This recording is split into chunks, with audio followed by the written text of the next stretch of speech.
Hello, good evening. My name is Richard. This is over and over and over again. This is Matchday Live. It is Crystal Palace versus Arsenal. It is going to be a big game. It's all coming up the other side of this. So, yeah, Crystal Palace versus Arsenal. Both teams, of course, won their opening match of the season.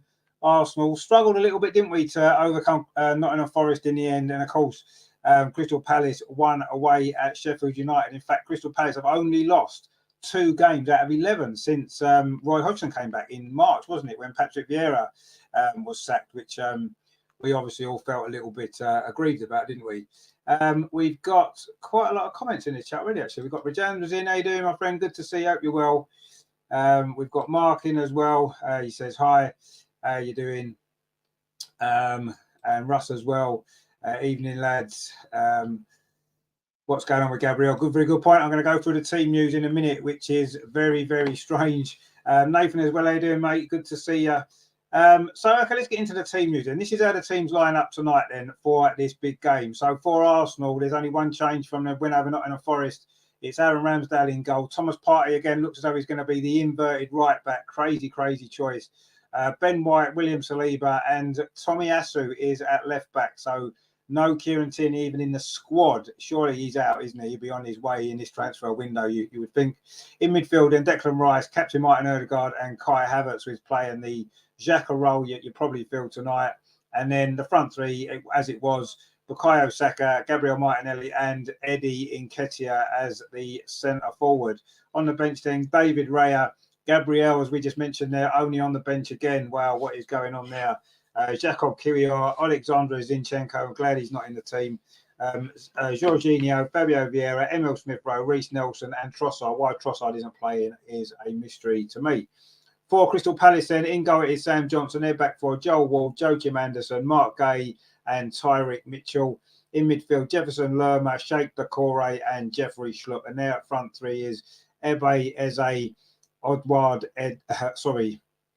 Hodgson, Edouard, and Jordan Ayew. So they are your teams. And what do we make of that Arsenal team? Just that one change from the game, of course, on last weekend against Nottingham Forest. Of course, Timber is out injured, as we know. So it's Tomiyasu who comes in on that sort of inverted left back. It's going to be, isn't it? Everything's inverted, isn't it, with Mikel Arteta? And it seems as though wins tend to get inverted as well when we need them. But anyway, what we make of that team, I don't like Thomas Partey in that inverted right back role. Ben White played okay there last season, didn't he? So why is he not playing there again? Obviously, there's an issue with Gabriel. Does it mean he's off? Is he going to be off in this window? Is he going to Saudi Arabia or is he going somewhere else?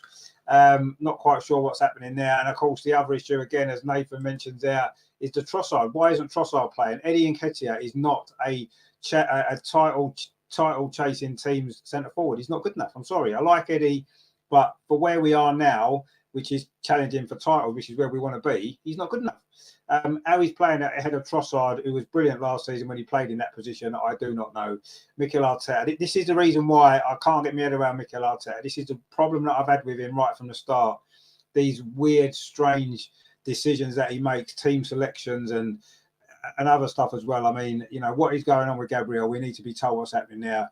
He's clearly fit. He came on last week. He's on the bench again. Something's happened there, isn't it? Why would you play Thomas Partey at right back, Ben White covering in the Gabriel position? You've got Kiwior on the bench as well, who did okay, didn't he? At left back, we've got Tomiyasu, who's natural right back, who's playing in an inverted left back position when we've got a natural left back, Kieran Tierney's not even in the squad, and even Kiwior would probably be better suited to that position. Now, strange decisions that is going on, and this has been happening pre-season. It happened at the end of last season when things didn't go too well. And this has been a difficult ground for us in the last couple of years, hasn't it? Yes, we did win this fixture 2-0 last season. It was the opening game, of course, if you remember. But we did lose 3-0 the season before. So it's been a bit of a mixed ground in recent years. The teams are out on the pitch anyway. Arsenal are in this luminous yellow kit, which is just about as awful as the team selection tonight. But anyway, Crystal Palace, of course, in their traditional home colours of sort of claret and blue, I suppose you could call it. Not really claret, is it? It's more of a sort of a red and blue, of course. The traditional colours, of course. So what are we making of this? I mean, we need a score prediction, actually, don't we? But anyway, I've having seen the team and what's going on there, I think we'll do well to get a draw. I'm going to go for a draw. I don't think this team can win this game. Honestly, I don't. I'm going to go for a 2-2. I think we're going to concede goals with this ridiculous defence. And yeah, we should be able to score. But yeah, I'm going to go for 2-2 because we're not winning with this team. Terry says, evening, Richard, all in the chat. After seeing this team, Arteta has picked, I can't see us winning. So I just said that, yeah. Arteta seems to have lost the plot. In my opinion, it's time to go for it. It's too late. Well, we've been saying this for a while, Terry, haven't we, mate? You know, we kind of agree on that, don't we? That I don't think Mikel Arteta is the right person to lead Arsenal forward in the position that we're in now. You know, we've got to take that next step, haven't we? The next step for Arsenal now is to be winning big titles, and Arteta isn't the man to do that. You can clearly see with this team selection, the team selection last week, making Martin Ødegaard captain when there's far better people in the squad to become captain. There was last season, there is now. Some strange decisions going on. I'm not really sure what he's taking at the minute. Russ says they're not happy with Partey at right back. What's the point? Well, yeah, exactly. He's our best midfield player. And he put Kai Havertz in there instead. Now, Kai Havertz, I've got no problem with Kai Havertz personally. Yes, he hasn't had a brilliant start to his Arsenal career, but he's not been terrible either. And I think he needs time. But you play your best players in the best positions where they're suited for, don't you? That's what you do to win a game. And Thomas Partey's best position is in midfield, so you play him there. Kai Havertz, if you're going to play him, maybe play him in the front three, or don't play him at all, because he's not really a sitting midfield player, is he? Which is the role he's almost got to play in this game. So yeah, I don't understand that, Russ, either. Ridiculous. Terry's gone 3-1 Palace. I think we'll get a draw. I don't think we'll lose. Rajandra's gone 4-1 to Arsenal. Well, I have to say, mate, I do admire your optimism. But if we win 4-1, then you deserve to get a prize, quite honestly, if you get the score right, because I cannot see this team winning 4-1. It's a dreadful team. It's unbalanced. And it hasn't worked when we've played it before. You know, we struggled to beat Nottingham Forest at home. Well, Nottingham Forest to be one of the worst teams in this league. And we struggled to beat them at home. This is a ground where it's difficult to come at the best of times. And we seem very, I don't know, it just seems a very disorganised formation. And it hasn't worked. At the end of last season, it didn't work, did it? We had some dreadful performances with Thomas Partey at right back. Anyway,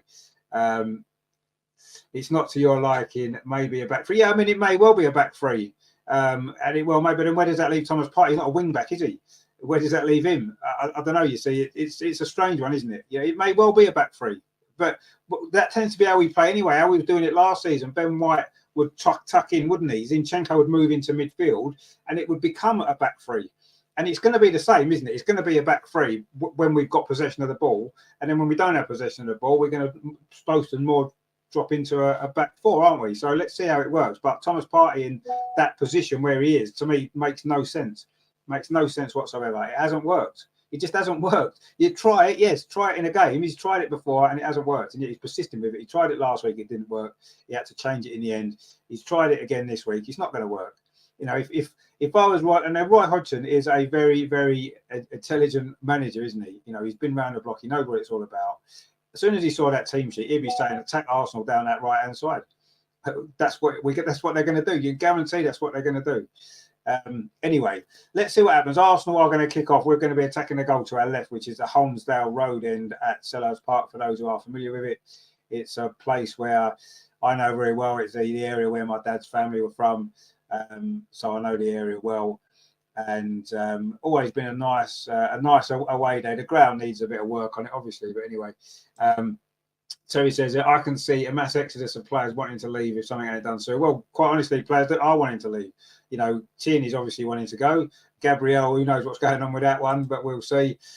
Terry and Nathan there just saying hello to each other, which is nice. You know, Arsenal kicks off. The ball goes up to the edge of the penalty area, but Palace clear it away. It's headed back in again by Thomas Partey in that rather strange position. But anyway, Rajendra says he's countering the low block. Well, he did it last week against Nottingham Forest. They'd never low block, did they? Really? And he's done it in every game at the end of last season.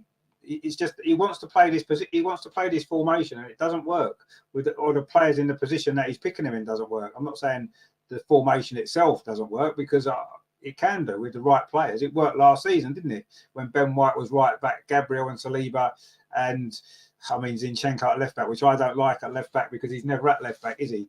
I think Tomiyasu will probably do a better job there, but Kieran Tierney's even more. He's going to even do a better job there, isn't he? Because that's his more natural position. So, Arsenal in possession over on the far side. Martin Ødegaard it is, just plays it back to Ben White, who's not the best centre back, I don't believe, which is where he's playing again. But anyway, he has got the ball now, plays it into Thomas Partey. So he's inverted, come in field inside into a midfield position. This is how Arteta wants to play. But we all know this. The opposition will know it. And I think teams are starting to figure us out a little bit. Anyway, William Saliba plays it out to Ben White again. He plays it up the line to Bukayo Saka, gets his first touch. Plays a long ball forward, actually. Eddie Nketiah heads it down. Kai Havertz picks it up. This is a good play on the edge of the area by Kai Havertz. There's a lot of space here for Martinelli. Surely he's going to score. Gabriel Martinelli. Oh, he took too long. Palace don't really get it away. Saka now in the box. Palace clear it away again. He had so much time, Martinelli. Why didn't he shoot first time? So much time in a penalty. He left all on his own, and he took too long. And in the end, the shot was blocked. Didn't want to shoot with his left foot. I think that was the problem. Had he done so, he may well have scored, because he had so much time there. Anyway, Thomas Partey, he looks like he's actually more in the midfield position, and I'm not quite sure how we're lined up, really. Ben White is more over in that right-back position. Anyway, William Saliba's now on the ball, plays it out to Bukayo Saka again over on that far side, Arsenal's right.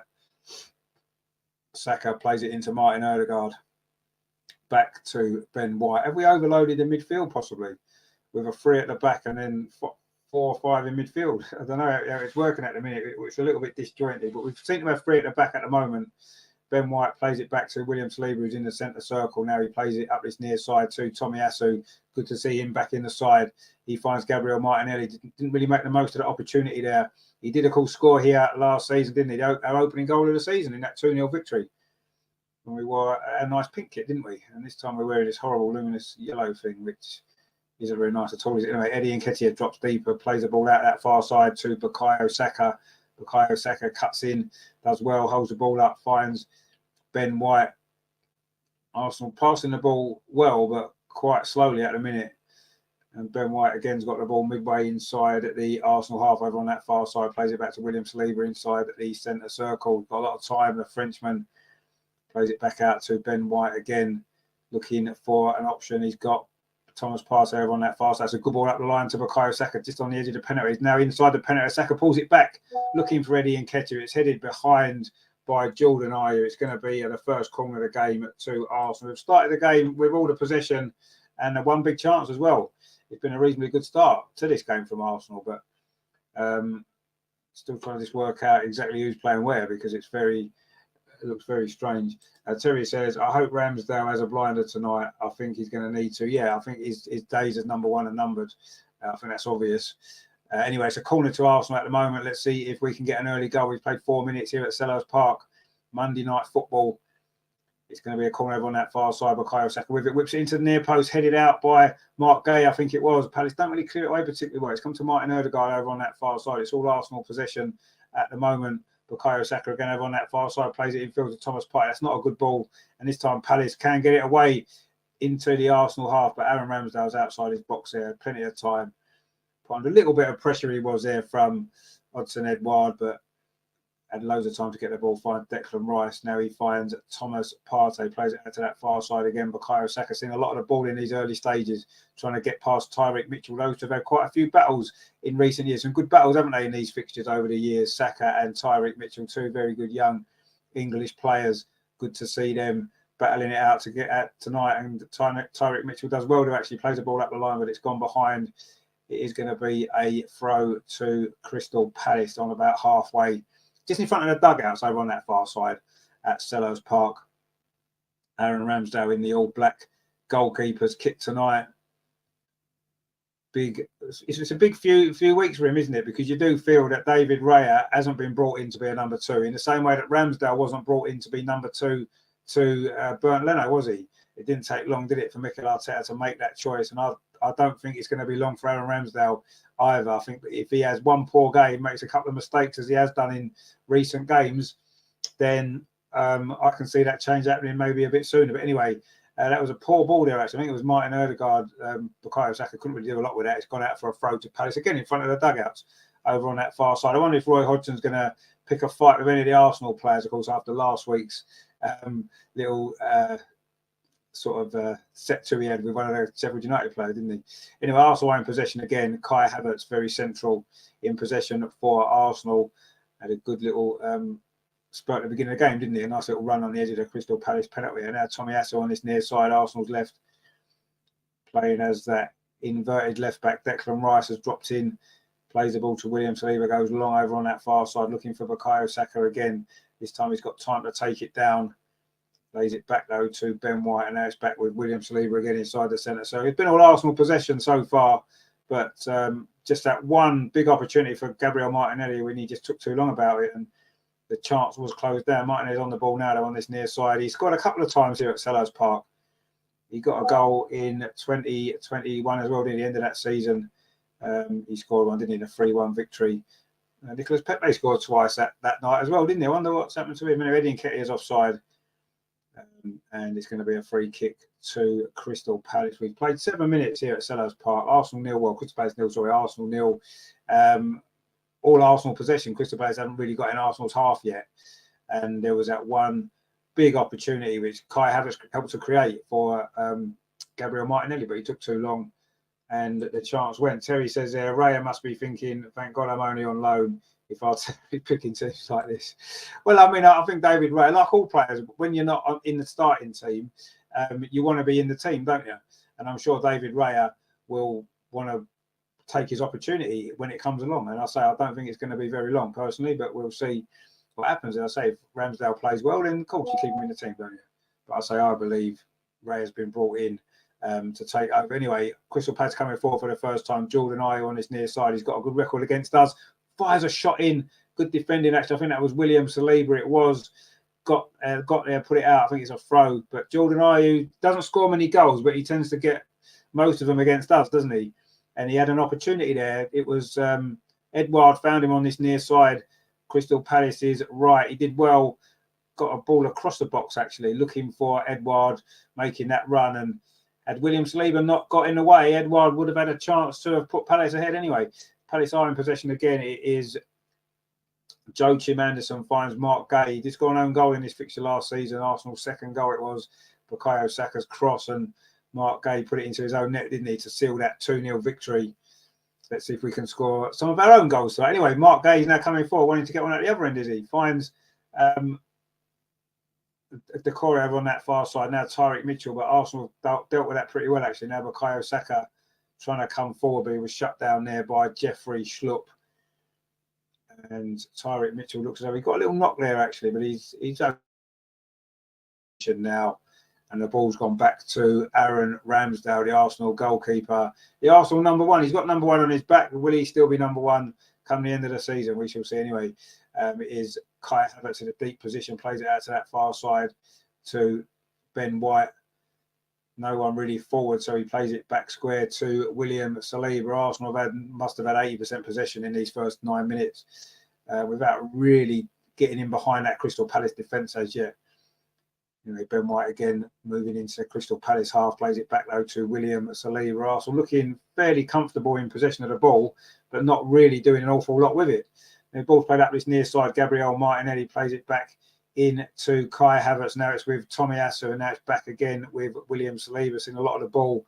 The French defender, good to see him back fit again, isn't it? We did miss him, didn't we, at the end of last season? What difference things may have been if he'd stayed fit. But anyway, that was the way it went, unfortunately. But he is back fit now. Very, very important player, isn't he?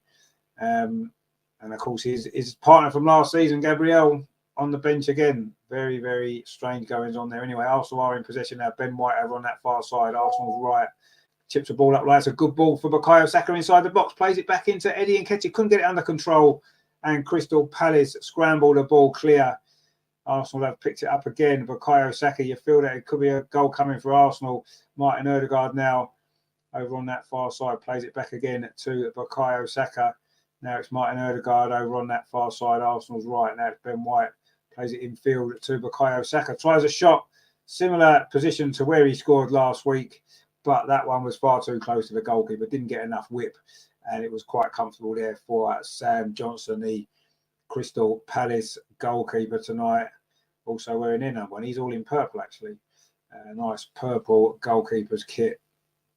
He just rolls the ball short here to Joachim Andersen, who's a very, very good defender, actually, the Danish centre-back for Crystal Palace. Now Palace are in possession. Jeffrey Schlupp gets the ball back again. And now it's with Eze. Now it goes back again. And now it's back with Andersen. Palace just trying to get a little bit of possession of the ball because they've not had too much of it so far in these first 11 minutes. But they've got the ball again in midfield, trying to get the ball forward.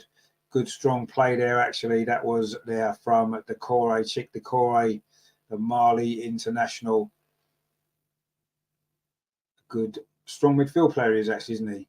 Anyway, it's a throw to Crystal Palace on his near side. Joel Ward it is that takes it, throws it back to Joachim Andersen, and then plays it square to Mark Gay. This is probably the longest spell of possession that Palace have had so far in his opening 11.5 minutes. The ball's now back with goalkeeper Johnson. He goes long towards that far side. Good header, though, from Thomas Partey, but it's going to go out for a throw to Crystal Palace. We're just starting to settle into this game now. It's a great start from Arsenal, really, really fast start. But Palace now is just starting to settle down. They've got a few bits of possession. Well, it's a 77% possession there for Arsenal. Yeah, that's, I'll say it was probably higher than that 5 minutes ago. Palace have just, got to say, started to get a little bit more of the ball. But Arsenal do look pretty much in control at the moment without really threatening too much. Anyway, the ball's now back with Aaron Ramsdale, the Arsenal goalkeeper. He's got the ball at his feet. He's about 15 yards outside the penalty area. Plays out to that far side to Ben White. Goes long, looking for the run through the centre there of Kai Havertz. But Palace do manage to get it away. I think it was Anderson with the header. Some nice play in midfield there from Palace. And now they can maybe come forward. That's a ball there from Eze over on to that far side, looking for the run of Jeffrey Schlupp. He's done well, actually. He finds Jefferson Lerma. That's a good ball up the line as well, but Thomas Partey should deal with that, and he does. And plays it forward to Martin Odegaard. Arsenal in a tight spot in that corner, trying to pass their way out of trouble and managed to do so, but not for very long because Palace have won the ball back. But no, they haven't, because Bukayo Saka has won it back for Arsenal, plays it up that line. Eddie Nketiah, Martinelli's free over on that far side, but Eddie Nketiah again maybe could have whipped the ball across, took too long. Now he's finding Saka inside the box, and Saka's cross is deflected behind. It's a corner to Arsenal. Good counter-attack that was there from the visiting side here. Nice play initially from Saka. Eddie Nketiah could have whipped that ball across maybe earlier for Martinelli. He took his time, but actually kept possession well. It's a good ball into Saka, and his cross was deflected behind by Mark Guy, I think it was. But it is a corner to Arsenal. Second corner that Arsenal have had. We've played 13, nearly 14 minutes here at Selhurst Park. The Monday night match. Arsenal still looking for that breakthrough. It is a corner over. Bukayo Saka's going to take it over on that far side, whipping it in with his left foot. We did score from a corner here last season with the first goal. It comes towards the edge of the 6-yard box, but goalkeeper Johnson's there. Comfortable catch under no pressure at all. The Crystal Palace goalkeeper. He just rolls the ball square to James Tompkins, plays it in to midfield to Decore. And it's with Jefferson, Lerma and Palace now. Just looking to try and slow the pace of the game down. And Anderson put a little bit of pressure from Eddie Nketiah, but so he goes back to goalkeeper Johnson. Now he plays it out to Mark Guy over on that far side. A couple of England caps for him. That's a long ball forward. It's a good long ball actually as well. Edson Odward is after that and he's got it. Good play there from the Frenchman. Lays it off to Decore. Now Palace got a little bit of space on his near side. It's Joel Ward, the right back, plays it up this line here to Jordan Ayew. Going to run at Tomiyasu, is he? He does run at Tomiyasu. Goes past Tomiyasu, whips across in. Ramsdale at full stretch. It hasn't really got that far outside the penalty area, and Eze couldn't quite get it under control, and Arsenal have managed to clear it away. And now Martinelli's looking for a counter attack, but Joachim Andersen's across and gets the ball back to the goalkeeper, and he was in fact fouled by Martinelli. But that was an opportunity there for Crystal Palace, wasn't it? Good play from Jordan Ayew again. He got past Tomiyasu, whipped in a dangerous cross to the edge of the 6-yard box. Ramsdale pushed it away at full stretch, and in the end it was Arsenal that managed to tidy that up and get that ball clear. Almost got a counter attack out of it as well, because the ball was played through towards Martinelli, but he did foul Joachim Anderson. Crystal Palace have taken that free kick. Joel Ward now on this near side, plays it into midfield to Eze. Not had much impact yet, the young Englishman, but they're coming forward now. Palace, that's a good ball again to Jeffrey Schlupp over on that far side. Can he get a shot in? He goes around the defender, but the ball played in and just too close to Aaron Ramsdale. It was Odson Edouard, sorry. And it was Ben White, the Arsenal defender. Nathan says there, Ayew has the beating of Tomiyasu. Well, he has done so far. That's twice he's got past him, isn't it? Eze just tries his luck there as well from outside the penalty area. Arsenal a little bit sloppy there, and Ramsdale was forced into another save. But just before that, it was Edouard twisting and turning inside the box, and Ben White actually blocked the effort. Crystal Palace were claiming handball, but it wasn't his hand it hit. It was somewhere else, a little bit lower and a little bit more central. And Ben White struggled just for a little bit there afterwards, but he's okay now. And William Saliba is in possession for Arsenal. Goes long. You don't really need floodlights, do you, when Arsenal wearing this kit, because it lights up the whole place. But Palace managed to deal with that long ball. Now they can come forward themselves in the midfield. Nice play there, but William Saliba steps in, but maybe overruns the ball slightly. Actually, sorry, it's Ben White. Overruns the ball slightly, and now Crystal Palace are back in possession. And the ball's back with goalkeeper Sam Johnson, who kicks long. We've played 17 minutes here at Selhurst Park. It is Crystal Palace 0, Arsenal 0. And although Arsenal have dominated the possession, Palace have probably put the ball into the box a little bit more times than Arsenal have so far. It says passes in the final third, Arsenal 33 to Palace's 6, but all our passes in the final third mainly have been sideways without really penetrating that Crystal Palace defence. They were a lot more direct, but we always knew that they would be. That's the way that they play, isn't it? That's Roy Hodgson's style. And they're looking quite dangerous when they come forward, Palace, and get the ball in the box, but they're not doing it anywhere near enough to worry too much.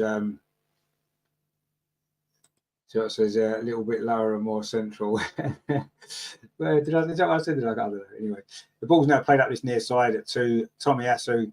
A little bit of space, finds Martinelli right on this near touchline, cuts in field. Does well, Martinelli this time. Can he pick a pass? He does. It's a Tomiyasu just outside him. Can Tomiyasu get a cross in? Maybe not wanting to really cross with his left foot, is he? He's done well, actually. Goes past Ayew, and then Joel Ward's across with the block. And it looks like it's going to be a corner to Arsenal. Again, what's that? 3 corners now for Arsenal already in his opening 18 minutes. Good play from Tomiyasu. He maybe was going to cross with his left foot, actually, but good defending, actually, from Joel Ward. But it is a corner to Arsenal.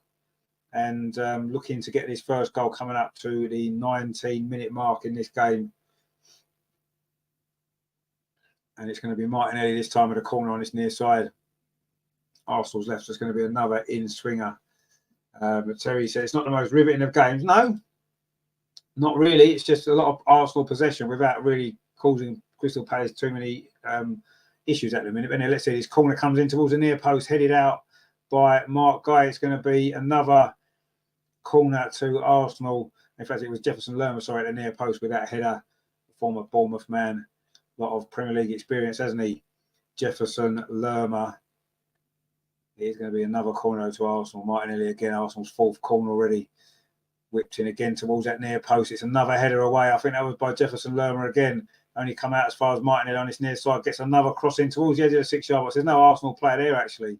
And it was a comfortable header in the end by the Crystal Palace defence. And the boys now back with Sam Johnson. We've played 19.5 minutes. It is Crystal Palace 0, Arsenal 0. And yes, as Terry says, it isn't the most riveting of games. No, it's not. But it's still fairly early days, and Arsenal looking reasonably comfortable at the moment. But Crystal Palace now in possession in midfield with Decore. Plays up this near side. Jordan Ayew has got a little bit of space to attack Tomiyasu again. He's got past him a couple of times already. Plays it back this time to Eze. And then he plays it back to Joachim Anderson on halfway. Ball played out to that far side. It's back again with Joachim Anderson. This is nice play from Crystal Palace. A good ball through to Edouard. Comes back to Eze. Again, Jordan Ayew's got a lot of space on this near side to line up across. He decides not to. He's going to run at Tomiyasu again. He needs maybe needs a bit of help now, a bit of support. He's got some now with Joel Ward. Joel Ward does get a cross in, but it's over hit to the far post. Nobody's there for Crystal Palace, and Bukayo Saka can whack the ball up the pitch. Terry says, come on, Rice, open the scoring. Well, it'd be nice for somebody to. I'm sure Declan Rice will get his fair share of Arsenal goals. I don't really doubt about that.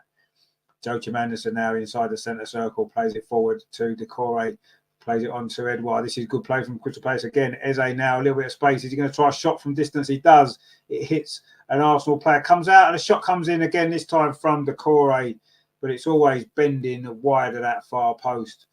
But Crystal Palace are playing some nice football now in possession, just on the edge of the Arsenal box, knocking the ball around with a lot of confidence.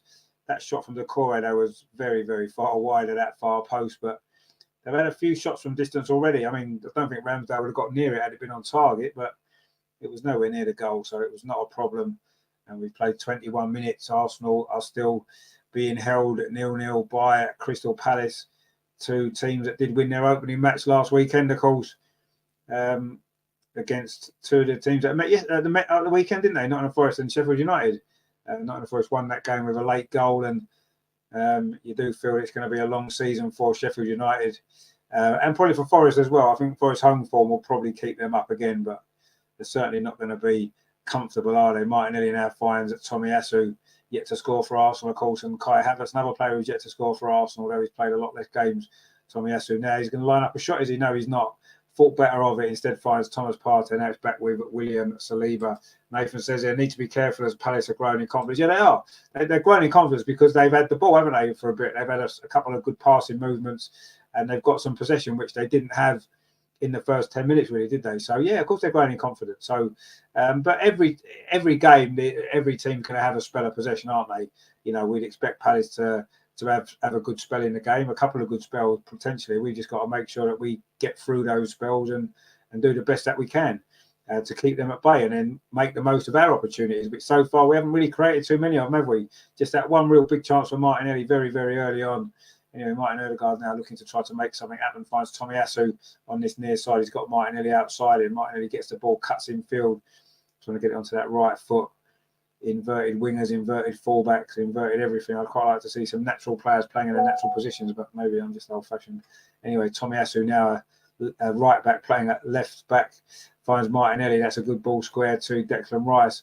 Plays it on over on that far side to Ben White, up the line to Thomas Partey, very advanced over on that far side, almost playing as a right wing back, not what you feel would be his natural position. Anyway, Arsenal keeping possession though. Martinelli on this near side. Opportunity to get the ball into the box, doesn't. Finds Tomiyasu. That's a good ball though to Kai Havertz on this near side. Is he going to put a cross in? No, he doesn't. Goes short in to Gabriel Martinelli. And Arsenal not wanting to get the ball into the box much at the moment, are we? You're not going to score with the ball out there. That's a much nicer ball though from Declan Rice. Finds Martinelli on the edge of the box. Plays it back to Martin Odegaard. Is he going to shoot? He looks to get it onto that left foot.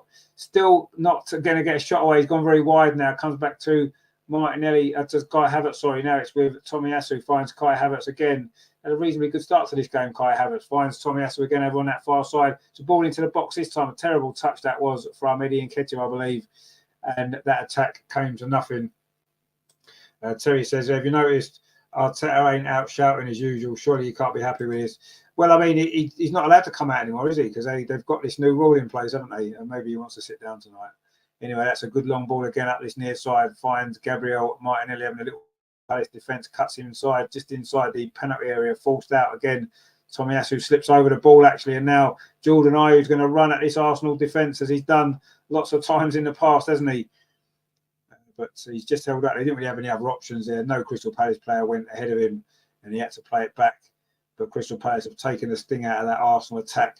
And they've got the ball again with Mark Guy over on that far side. 24 minutes played. So we're over halfway through this first half.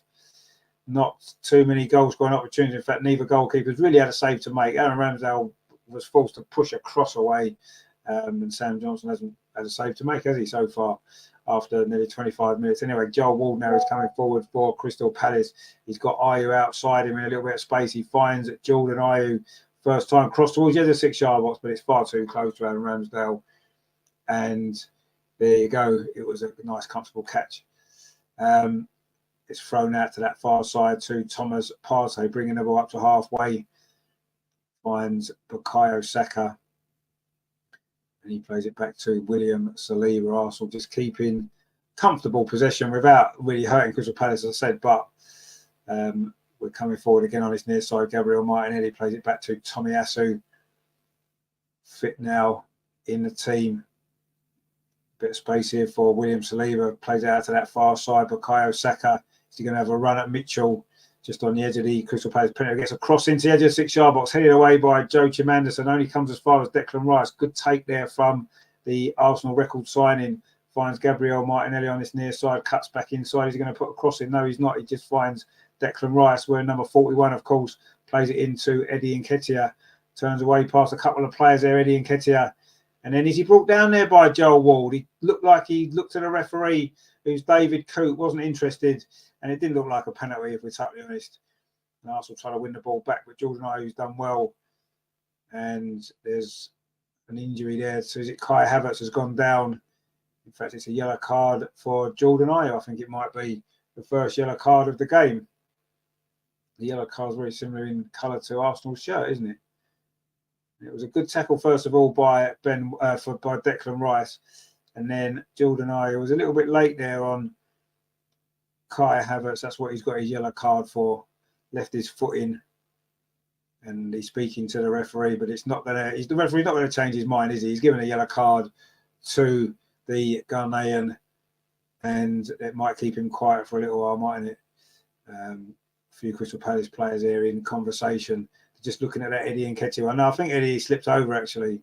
He sort of half looked at the referee as though he wanted a penalty. He did go past Joel Ward. Joel Ward did have his hand on his shoulder, but you can't really expect a penalty for that. He's recently in the Women's World Cup and elsewhere, but there's no way you can expect to get a penalty for that, really, let's be honest. Otherwise, you might as well give up tackling at all or challenging anybody. Anyway, it is a free kick to Arsenal following that foul by Jordan Ayew. There's been a bit of a hold-up in play, but Kai Havertz is okay. Martin Odegaard's going to take this free kick. It's probably midway inside the Crystal Palace half, just slightly over to this left-hand side. Martin Odegaard's got a chance to whip this ball in towards the edge of the penalty area. Crystal Palace have got a very solid line. Martin Odegaard goes to take it and stops. Everybody ran into the box and they're about to come back out again. Martin Odegaard does take it this time. Dangerous ball towards a penalty spot. A header comes in. Not sure who that was. Was it Thomas Partey? It was Thomas Partey. Got on the end of it. Couldn't direct it into the goal. And was he offside? I'm not sure if he was. No, I don't think he was offside. He got his head on it there, Thomas Partey, but it was always going to be difficult to direct that one on goal from that position, wasn't it? It was quite a low ball into the box. So anyway, it's a goal kick to Crystal Palace, and it's Sam Johnson with it, plays out to that far side to Mark Guy. He's put under pressure actually, but does pretty well to get out of that press. Arsenal still pressing high up the pitch and winning the ball back. Kai Havertz, Bukayo Saka plays it forward. We're into the box. It's Eddie Nketiah. Eddie Nketiah beats the keeper. It's hit the post. Eddie's so close to a goal. He has scored on this ground before as well in the past, but came very close there. Eddie Nketiah. Arsenal pressed high up the pitch. It was, I think it was Thomas Partey won it initially. Then Bukayo Saka. Kai Havertz managed to thread the ball through. Actually, it was Saka threaded it through to Eddie Nketiah. Nice turn. Played a shot across the goalkeeper from the edge of the 6-yard box. It was a bit of a tight angle. He did well there, Eddie. And the one thing is, you know, we say Eddie Nketiah is not quite good enough, and I don't think he is. But when he's in the box, he knows where the goal is. There's no doubt about that. He does know where the goal is. Although he couldn't quite find it on that occasion. Just got his radar slightly off there, didn't he? He's hit that far post. But it was good play from Eddie Nketiah there. Really, really good. Nathan says everything but the finish. Yeah, that kind of sums him up a little bit. He's very lively in and around the box, Eddie. And I say he does know where the goal is. But you do feel as though if he was going to be your main striker for a full season, you're probably not going to win the league, let's be honest. And he kind of showed why there. They're the sort of chances where you have to really take them, don't you? But he did well. I'm not going to say he didn't do well there because he did, but he should have finished it. And he also coming forward again, but that ball up that far side, looking for the run of Bukayo Saka is too long. It's gone all the way through to goalkeeper Sam Johnson. It is Crystal Palace 0, Arsenal 0. We played half an hour at St James's Park on a Monday night football. Two teams with maximum points coming into this game. So someone's going to end up without maximum points after this game, or maybe both teams will if it finishes like this. There's not been much to choose between the sides. Arsenal have had more of the ball, of course. We would have expected that. But Palace have looked very dangerous when they've had it. So they certainly feel they can. They're definitely in this game, Crystal Palace, and they certainly feel they can still get something out of it.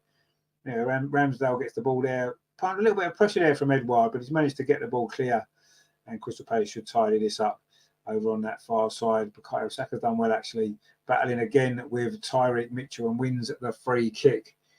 Russ says, yeah, Havertz is so slow in possession. I mean, sometimes he looks a little bit slow, but I don't know. I don't think he's done too much wrong since in the games he's played for us. I really don't. I don't think he's done too much wrong. Yes, he's going to take some time to settle into the formation of the team, isn't he? But I've not been too disappointed with him. If you forget the price tag for a minute, which isn't his fault, he's a very good player. He's an intelligent footballer. And yes, he does sometimes look a little bit slower in possession. That's only because we're used to maybe seeing our little midfield players, aren't we? Who are short and quick and turn easily and stuff like that. And that's not really Kai Havertz's strengths, is it? He's a different type of player. And maybe it makes him look, he kind of stands out a little bit more. He's taller. He does kind of stand out, doesn't he? He plays in a slightly different way. And maybe he's going to have to learn to adapt, or maybe Arteta will adapt slightly the system around him, because he clearly wanted the player. He's picking him in the team. And I think we all need to give him time to settle in. And if after 10, 12, 15 games, he's still not really hitting the heights, then we can have a conversation about him then, I think. But at the moment, let's give him time to settle in. I've got no issue with him at the moment. He's doing okay. And I just think he needs a bit more time. But anyway, let's see how he gets on. He's about to score now. You said that, Russ, isn't he? Let's be honest. Regenda says there, Saka more determined. Saka's playing well, isn't he? He's getting stuck in. He's trying to win the ball. He's doing really well. Arsenal were playing pretty well in this game, to be fair. We was a bit worried about the formation or the lineup, but so far so good. Arsenal are playing pretty well, dominating the possession, but not really creating too many chances. That's the issue. And then Martin Odegaard's just straight offside over on that far side. Terry says we've only got 10 days left to sell him, and the rest of our dead wood. I think you call Havertz dead wood. Yeah, he's only played 2 games. Well, actually, 2 games and the first half of this one so far. But no, there's players that need to leave. There's no doubt about that. Some that aren't even on the bench tonight. Rob Holding, Kieran Tierney, both of those 2 clearly need to go. They're not going to be playing any football this season, so there's no point in them hanging around, is there? They may as well go and find somewhere where they can get some regular football. There's plenty of clubs who are after Kieran Tierney. We know that, and I'm sure he can find a good move for him. I'm not so sure whether Rob Holding's going to get a top move somewhere, is he? He might end up in a lower end Premier League club, you would imagine. I can see him doing a good job for somebody like Nottingham Forest, someone like that, Sheffield United, a team like that, Luton maybe, a team down there. He'd probably play a lot of games, wouldn't he? But clearly he's not going to play too much for us. Declan Rice seems to be having trouble. Is it with a contact lens maybe? I'm not sure if he wears contact lenses, but he seems to be having a problem with his eye. And now he's having to come over and get some treatment. I think it is contact lens. Yeah, he's got an issue with contact. I think his contact lenses fell out. Declan Rice. I didn't realise he wore contact lenses actually. So there you go. But now we know. So he's just getting that sorted out there on the side of the pitch by the medical team. Slightly different type of, or is it something? Or has he got something in his eye? Maybe has he got something in his eye rather than a contact lens? Not really sure. But anyway. He seems to be okay now anyway. And he's obviously had to just go off the pitch briefly to get that sorted out, whatever the problem was, but he seems to be okay now. And Crystal Palace are trying to come forward, but not for very long. Oh, that's a mistake there by William Saliba. He's given the ball away to Jordan Ayew inside the box. Oh, and then William Saliba's got a tackle in. Ayew's gone down. The Crystal Palace fans behind the goal were appealing for a penalty, but he clearly got the ball, William Saliba. It was a very good tackle to make up for his earlier mistake. He gave the ball away, a really poor touch. And Jordan Ayew was in for a minute. It looked as though Jordan Ayew was going to be running through on goal and possibly get a shot away. But a really, really good tackle it was. Had to get that right, Saliba, because if he didn't, it would have been a penalty, because, when the player's running out of the box, could even have been a red card. And he got that dead right, William Saliba. Really good tackle. And now Saka's on the ball over on that far side for Arsenal, who are playing pretty well. As I said, we're dominating the possession. Terry says, yeah, good tackle. It was a very good tackle, really good tackle. It had to be, didn't it? Because if it wasn't, I'll say all sorts of problems would have happened. It would have been a penalty and God knows what else. Anyway, Arsenal in possession over on that far side. The ball played in to Declan Rice. It's in now to Eddie Nketiah. Is he going to score this time? Oh, he's chipped it over the bar. from the edge of the 6-yard box there. Another chance for Eddie. He hit the post a few moments ago. What a ball that was from Declan Rice. Just on the edge of the box there. Lovely little pass through. Good movement from Eddie, you have to say. He is good at that. That's the one thing he's good at. Lovely play from Declan Rice. He was onside, Eddie. Got a nice first touch. And as the keeper came out, he just tried to dink it over him, but got it all wrong and has put it wide of the post. But that's 2 big chances now for Eddie in this opening 35 minutes. And he's failed to hit the target on both occasions. But a lovely ball from Declan Rice. They're just showing that tackle again from Saliba. Had to get that right. What a tackle that is. When you see the replay from behind the goal, it's actually even better. What a fantastic tackle that was. Because if he'd got that wrong, then wow, that would have been a penalty all day long. So brilliant, brilliant defending from our best defender. Anyway, he's done some good defending again here against Edouard, who's managed to keep the ball in as he tried to pull it back for Crystal Palace. But Declan Rice is there to tidy up for Arsenal. He's having a good game, Declan Rice, as well. And now Arsenal got a throw on his near side. We're into the last 10 minutes of the first half. Arsenal starting to create 1 or 2 chances now. Nathan says a good play by Rice, got in behind Eze, did the right thing trying to lift it in, but another chance missed. Yeah, exactly. Yeah, I mean, I don't know. It looked a little bit too clever maybe to finish. You know, he's in the 6-yard box, maybe just try and go low across the keeper into that far side as the keeper comes out, because the keeper's expected going big, isn't he? So you'd roll it low maybe. That's easy for me to say sitting here. But, you know, I don't know. Maybe he was trying to be a little bit too clever there with the finish maybe. If he got it right, it would have been a lovely goal, wouldn't it? But I don't know. It looks a difficult finish from what looked like an easier opportunity, maybe. But I say it's easy to sit here and say it was an easy opportunity. We're not out there playing in the Premier League, but yeah, that's 2 big opportunities ready. And this is why I keep saying, you know, for all his good work and his movement and stuff like that, when it comes down to it, he isn't going to win your leagues, is he? Unfortunately. Anyway, Thomas Partey now plays out to that far side. Bukayo Saka, he's the sort of player that can win your leagues. And he's twisting and turning, trying to get past Tyreek Mitchell. He's done well. Finds Declan Rice. He's another player who can win your titles, isn't he? Plays the ball out to that far side. Martin Odegaard, Arsenal's captain, looking to cut inside onto that left foot. Gets a cross in towards the edge of the 6-yard box, headed away by Joachim Anderson. And then it was Ben White wins that header. But Crystal Palace do pick up the loose ball. In fact, there's a clash of heads there between Martin Odegaard and one of the Crystal Palace players. I'm not quite sure. It's Hodgson Edouard. And the referee stopped the game. Head injury there. Well, 2 head injuries at the same time. Both players then going for the ball. Martin Odegaard was going backwards and Edouard was coming forward. In fact, it was Edouard landed on Martin Odegaard. It was Ben White jumping ahead of Hodgson Edouard, actually, that caused most of those problems. But anyway, both players look as though they're all right. The Arsenal team have gone over to that far side in a huddle around Mikel Arteta, having a drinks break, but it's a tactical break, really, isn't it? A timeout, if you like, I suppose you could call it in American sport. Terry says if Eddie was Haaland, we'd be 2-0 up now. Well, he wouldn't even need to be as good as Haaland, would he? He would just need to be a decent Premier League striker, and we'd be at least 1-0 up. But he isn't. He's Eddie, isn't he? And that's where we are. So he's got some good movement. He gets in good positions, and you know, I don't know. He doesn't always have that composure, does he? But he does score goals. He has scored goals. So, you know, we need to understand that as well. He did score last week. Anyway.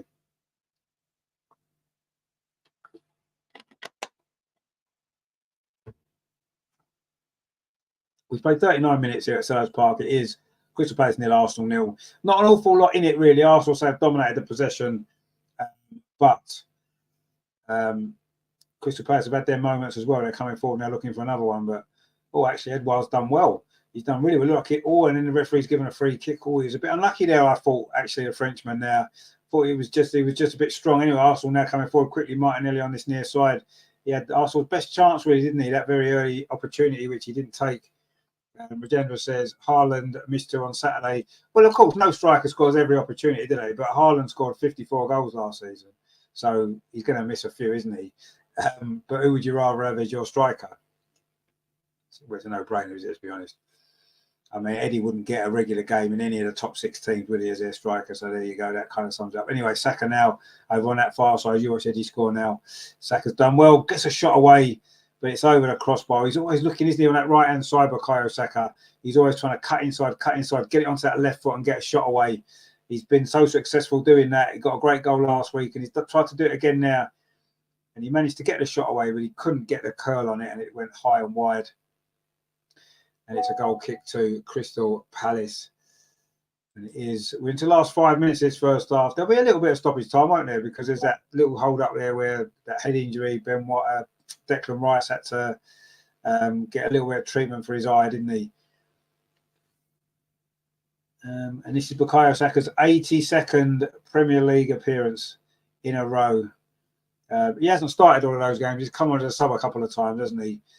But he's played in every single game for the last 82, which is actually a Premier League record for Arsenal, tied now with Paul Merson, who also made 82 appearances in a row, surprisingly enough. You wouldn't have thought that, would you, Paul Merson? You'd have thought it would be somebody like Lee Dixon or Nigel Winterburn, Tony Adams, who played a lot of consecutive games, Patrick Vieira maybe, Thierry Henry, but no, actually it's Paul Merson. There you go. Who was, of course, a great player for Arsenal, wasn't he? One of my favourites. Anyway, Arsenal trying to come forward again. Bukayo Saka plays it into the edge of the box to Eddie. Goes out to Martin Ødegaard. He gets a shot away. Oh, it's tipped over the bar there by Johnson. Was that going to dip in? I don't think the goalkeeper was going to take any chances there. Not much backlift there for Martin Ødegaard on the edge of the box. I think it was just going over, actually, but the goalie didn't know that, and he's tipped it over anyway. He's going to be a corner again to Arsenal. Must be what, a fifth or sixth corner, is it? I'm not 100% sure now. I've lost count, but we've had a few. We haven't really managed to make too much of them, have we, so far? Is this going to be the moment? 42 minutes played. Bukayo Saka with his corner over on that far side. Arsenal's right. He's going to whip it with his left foot, isn't he, as he tends to do. And we know there can be good deliveries. What are we going to find our goal here before half time? Good time to score, isn't it? Last couple of minutes of the first half. Saka with this corner to the 6-yard box. It's headed up and away by a guy not very far, actually. Arsenal still got the ball in the box. Now it's headed a bit further clear, but only as far as Bukayo Saka. So Bukayo Saka, who was then fouled by Eze, takes it quickly, actually, to Thomas Partey over on that far side. Thomas Partey dinks across into the edge of the box. Martinelli on the volley, but it's gone wide, 6 yards wide. But that was actually good play from Arsenal. Quick free kick from Saka. Took it quickly. It was fouled by Eze, and then Thomas Partey's cross volleyed wide by Gabriel Martinelli. And Jota says there couldn't really be Vieira, I guess, all the cards. Yeah, I mean, he did get a lot of cards, didn't he, at one time, but he obviously played a lot of games, didn't he, as Arsenal's captain. He played a lot of, but obviously he did miss a few here and there, didn't he? But yeah, I'm quite surprised it was Paul Merson that played 82 consecutive games, but he always seemed to have a few issues here and there, didn't he, with one thing and another. Not just injuries, as we know, he had a long time out of the game, didn't he? But I think it was after that run. Anyway, it is Crystal Palace trying to come forward there, but Tomiyasu's done well against Ayew this time, but he's won a free kick. And Arsenal have taken that one quickly as well. And it's now with Ben White over on the far side. We're into the last couple of minutes of this first half. Not much to choose between the sides. I'll say Arsenal have been the better team in terms of possession, but Palace have been more direct, certainly, and more dangerous going forward. Anyway, Tomiyasu now looking to change that for Arsenal. Can we get the goal? Declan Rice pings a lovely ball out to that far side to Bukayo Saka. Plays it on to Wolves' Martin Ødegaard. Good defending that was, though, from, I think that might have been Decore. That long ball forward, though, is going to fall comfortably for William Saliba. That very, very good tackle he made. Important tackle that was. About 10 minutes ago to stop Crystal Palace potentially taking the lead. Palace now cut out that Arsenal attack and trying to come forward themselves over on that far side. And they've won a throw in front of the dugout. Good work from Hodgson Edward. Jota says there, yeah, very true. Must admit, I was surprised it was Merson too. Yeah, I mean, he played a lot of games for Arsenal, over 400, didn't he? But you never imagined him being a regular in the team every week, because he always seemed to be left out for one reason or another, you know, due to certain issues and stuff. But yeah, there you go, 82 games in a row for Paul Merson, great effort. And then now Bukayo Saka's equalled that tonight. We're looking to go obviously one more at the weekend when Fulham are the visitors to the Emirates. A game that we should be expected to win, let's be honest, but you can't take anything for granted these days in the Premier League. We're now into the last few seconds of normal time at the end of this first half. A very tight first half, not the greatest game to watch, but Arsenal have played pretty well.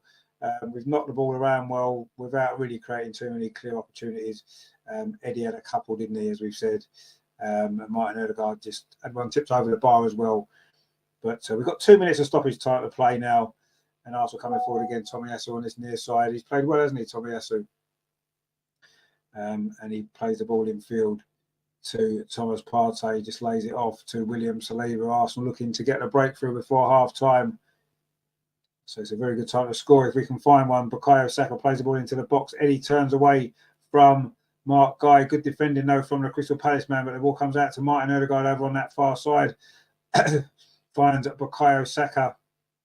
Turns away again. Bukayo Saka tries to lay the ball off to Thomas Partey. Manages to. Martin Ødegaard steps in and he's fouled. Is he? No. Referee says no. And now Crystal Palace have got a counter-attack on.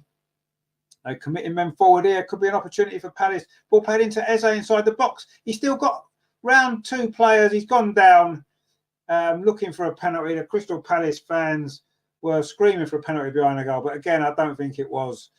And Arsenal made a bit of a meal of that, defending it actually. And Eze did well. But maybe he shouldn't have been allowed to get through there before finally going down in the box. Now Ayew is now over on the far side. Goes past Thomas Partey. Can he get across in? He's kept the ball in well. Jordan Ayew, but Thomas Partey holds him up, and now Bukayo Saka comes in to help. But Palace keep the ball, and Jordan Ayew's done well to win it there. As Martin Ødegaard put him under a bit of pressure. We're into the final 30 seconds of stoppage time in the first half. Looks as though it's going to be goalless at the break, but Crystal Palace look as though they're going to be quite happy with that. They're just knocking the ball around now to play out time.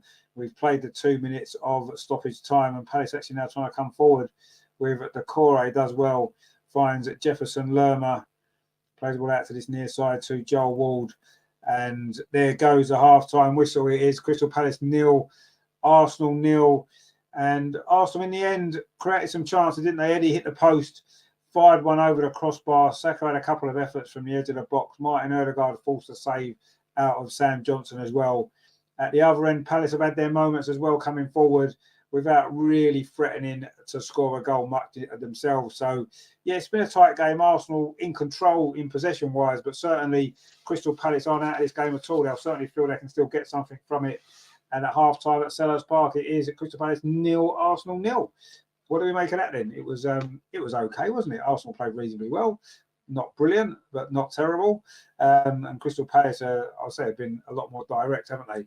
Terry says drunk was the word he was looking for, but what a player Merson was. But yeah, it was drink, it was drugs, gambling was his biggest problem, wasn't it? Unfortunately, but his book's fantastic. In fact, the 2 books he's got, How Not to Be a Professional Footballer, and I can't remember what the original one was called now.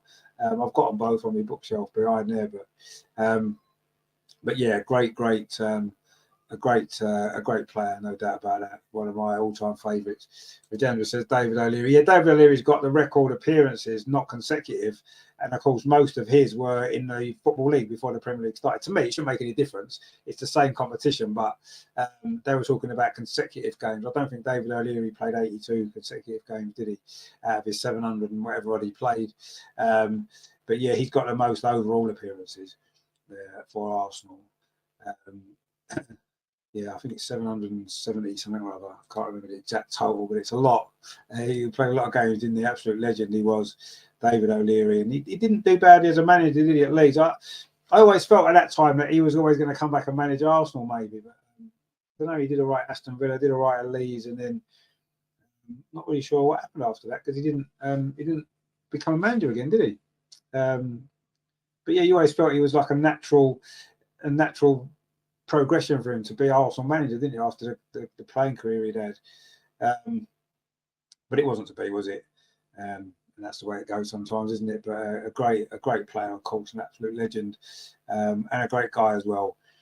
But yeah, he didn't obviously make 82 consecutive appearances, did he? I don't think. Anyway, I think the record in total of Arsenal is from a player from the 1930s called Tom Parker. I think he made 150 odd consecutive appearances. He played every game for about 4 or 5 seasons in a row.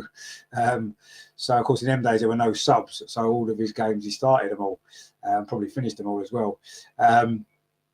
So, yeah, Tom Parker's got the record for most consecutive games for Arsenal. And Bukayo Saka's got a long way to go to catch that one up. And that was all competitions as well. It wasn't just in the league. It was in the, well, there's only really the FA Cup back then, wasn't there? But he played every game for about 4 or 5 years, Tom. Tom Parker. So maybe Google him if you're not sure who he is, and you'll find out that he played. In fact, let's Google him now. So we find out how many games he did play in a row for Arsenal, because it was a lot. I know that. Let's have a look. Tom Parker. We'll have to put Tom Parker footballer, because there's quite a few Tom Parkers. Here we go. Born in 1897, he was. There we go. Tom Parker. Here he is. Let's have a look then. So he joined Arsenal from Southampton in 1926. 172 matches in a row Tom Parker played from 1926 until 1931, I think it was, when he first missed a game. 172 consecutive first team games, which is a record that's records. More than I thought, actually. I thought 150, but 172. Wow. So Bukayo Saka, you've got a long way to go yet to catch up with that, haven't you? So there you go. Avagenda says, but we had Arsenal by then. Indeed, we did. Terry says, I thought he would manage Arsenal. Well, yeah, it seemed natural, didn't it? I remember thinking at the time when he was manager of Leeds and Aston Villa, I'm thinking he's going to be Arsenal manager. Of course, at the time we had George Graham, who wasn't doing bad, was he? And then, of course, Arsene Wenger, as Vijandra said. But yeah, I always felt maybe one day he would have done. But no, we haven't done too bad out of it, though, do we? We can't really grumble too much. But I don't know why he stopped being a manager, actually, because he always looked like he was doing a good job wherever he went. Maybe should have been manager of the Republic of Ireland. Anyway, he wasn't, and he is no longer in management, is he? But yeah, so anyway, Tom Parker's the one. He played 294 matches for Arsenal, but 177 consecutively. 172, sorry, consecutively. Wow, brilliant stuff. So yeah, let's not get carried away about 82. 82 is decent, but you know, you've got a long way to go, Bukayo, yet, mate, until you get the record number of consecutive. Well, that's of course, that's in all competitions. Tom Parker's record. Obviously, they're only talking about Bukayo Saka in the Premier League, because of course these days players don't always tend to play, do they, in the Carabao Cup or Europa League, or well, this year's going to be Champions League group stage, isn't it? You know, that's when the players get rested and rotated. Now, was in them days, there was only really FA Cup, and everybody played. If you were fit, you played. You didn't want to do any subs, so you had the opportunity to play more games in. And that's not diminishing Bukayo's record, because it's a great record, isn't it? 82. I say it's a Premier League. It's equal to Premier League record for Arsenal of consecutive appearances. So yeah, brilliant stuff. Anyway, the first half wasn't fantastic, was it? But Arsenal won the ball high out of the pitch a few times. We pressed, and Eddie Nketiah had a couple of chances, didn't he? That, you know, it's funny, isn't it? I'm going to be quite interested to see the reaction on social media to this, because when Kai Havertz missed a couple of chances in the Community Shield, everybody was on his back saying he's got to score that. And one of the chances was a difficult chance. The first one, when he got that shot on the turn, and then the second one, yes, he should have hit the target more on the second one. He hit straight at the keeper, didn't he? So he should have scored one of them, and he got a lot of criticism, didn't he, for that? Eddie's missed two far better chances, I think, far easier chances, certainly for a player who's a centre forward, and he hasn't scored either of them two. Will he get the same amount of stick as on social media? I'm not saying anybody should get stick on social media, but at least be consistent. If you're gonna criticise Kai Havertz for missing a couple of chances, be consistent with it. I would say don't criticise anybody, particularly on social media, because we are not professional footballers, and you know, we're here to talk about it now. And you feel as though, as a top level Premier League striker, he should have scored one of those chances at least. But it's no good putting a load of criticism on social media, is it, for that necessarily? But anyway, let's see what happens. But yeah, it wasn't a great first half, was it? Let's be fair, it was not a great first half at all. Overall, the game wasn't great, but Arsenal look in control. But of course, it means nothing, does it? It's goals that win your games, and we need to be more clinical in that second half, don't we? We need to be more decisive as well. Get the ball into the box a little bit more, I think, because we've seen when we've got in behind, we've caused them problems. We just haven't really done it enough. So that's what we need to do, a little bit more. And if we do that, I'm sure we can get the victory. But I say we're going to have to be careful at the back as well and concentrate, because Palace have had their moments, haven't they? Particularly that mistake by William Saliba, which he made up for with an amazing tackle, didn't he? But yeah, we just need to be switched on at the back as well, and then I'm sure we can get the right result tonight, because it's what we need, don't we? We need to get those 3 points. This is a sort of game where, if you know, we're going to be serious and we want to be taken seriously in terms of the title, we need to win this, don't we? Anyway, let's see. People on social media are talking about the Gabriel issue on the bench again. What do we make of that? Very, very strange for me. But anyway, let's see where this goes over the next few weeks. Obviously, the transfer window is still open for the time being, isn't it? Is Gabriel going to still be here in September? Let's wait and see. Legenda says Trossard next. Well, we're bringing him on. Yeah, I'll be bringing him on, definitely. We know what a great player he is. I would have started him personally, but I don't make those decisions. I'm not Mikel Arteta, and I don't get paid all that money he gets paid to make those decisions. But I personally would have played Leandro Trossard from the start as the, I say centre forward, but it's more of a false 9 position, isn't it? I suppose. Yeah, I would have done that, but I say it's not my decision to make, is it? Unfortunately. So yeah. But anyway, what's happening here?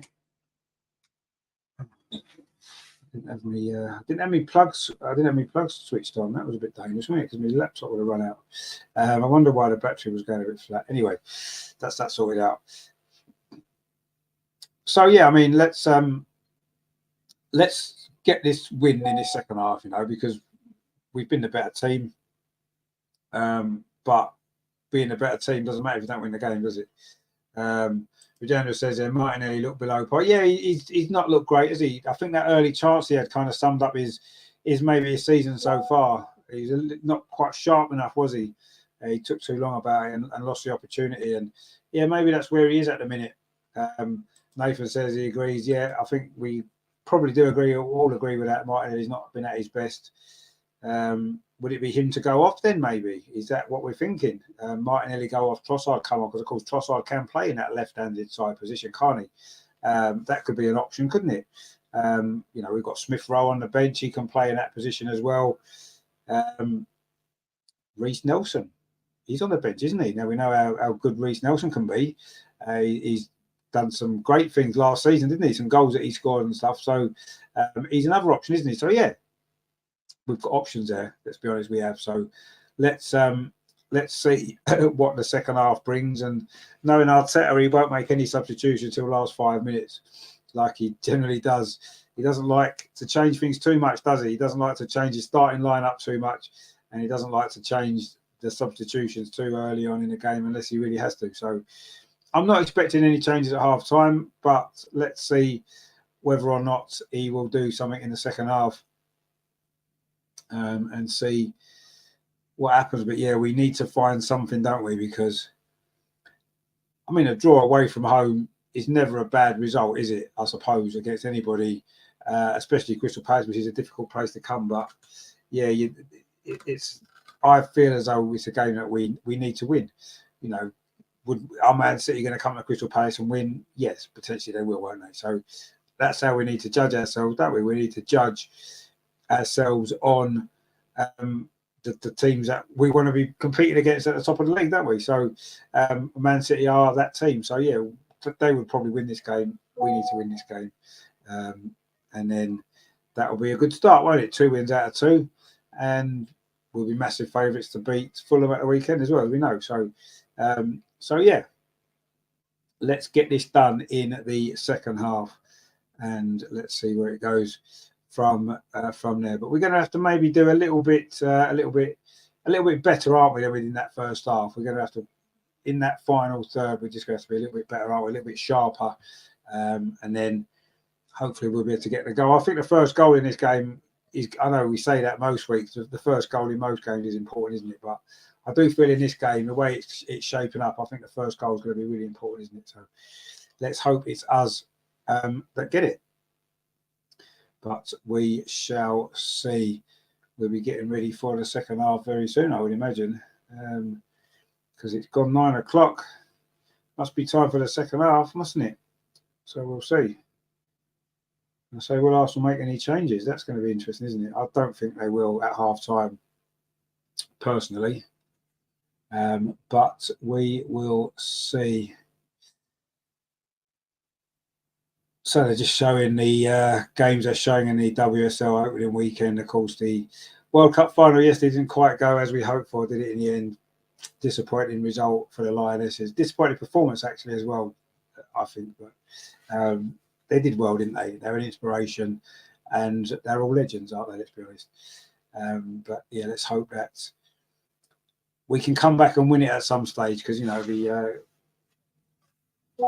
it's funny, isn't it? Because I hadn't seen an England senior football team appear in a final in my whole life, and then the last 3 summers we've had 3 finals in a row, and yeah, we've lost 2 of them, but the fact that we've got to 3 finals in 3 years in a row it's great, isn't it? And let's hope that this can continue. You know, we get to see England playing a lot more finals, whether it's the men or the women or both. You know, that's what we want to see, don't we? You know, so let's hope that's the case, and we can bounce back from that defeat yesterday. Anyway, the teams are coming back out for the second half at Selhurst Park. It is 0-0. And can Arsenal get the breakthrough? It doesn't look as though there's any changes at half time, but we're not surprised about that, are we? Because Mikel Arteta tends not to do that, does he? Unless he really has to, unless there's injuries, or, I mean, even last week when it looked like there was an injury to Timber, he still came out for the second half, didn't he? And he didn't last very long, unfortunately. And now he's going to be out for a very, very long time with an ACL. And of course, we wish him all the best for a speedy recovery. Terrible news for him, of course, so early on in his Arsenal career.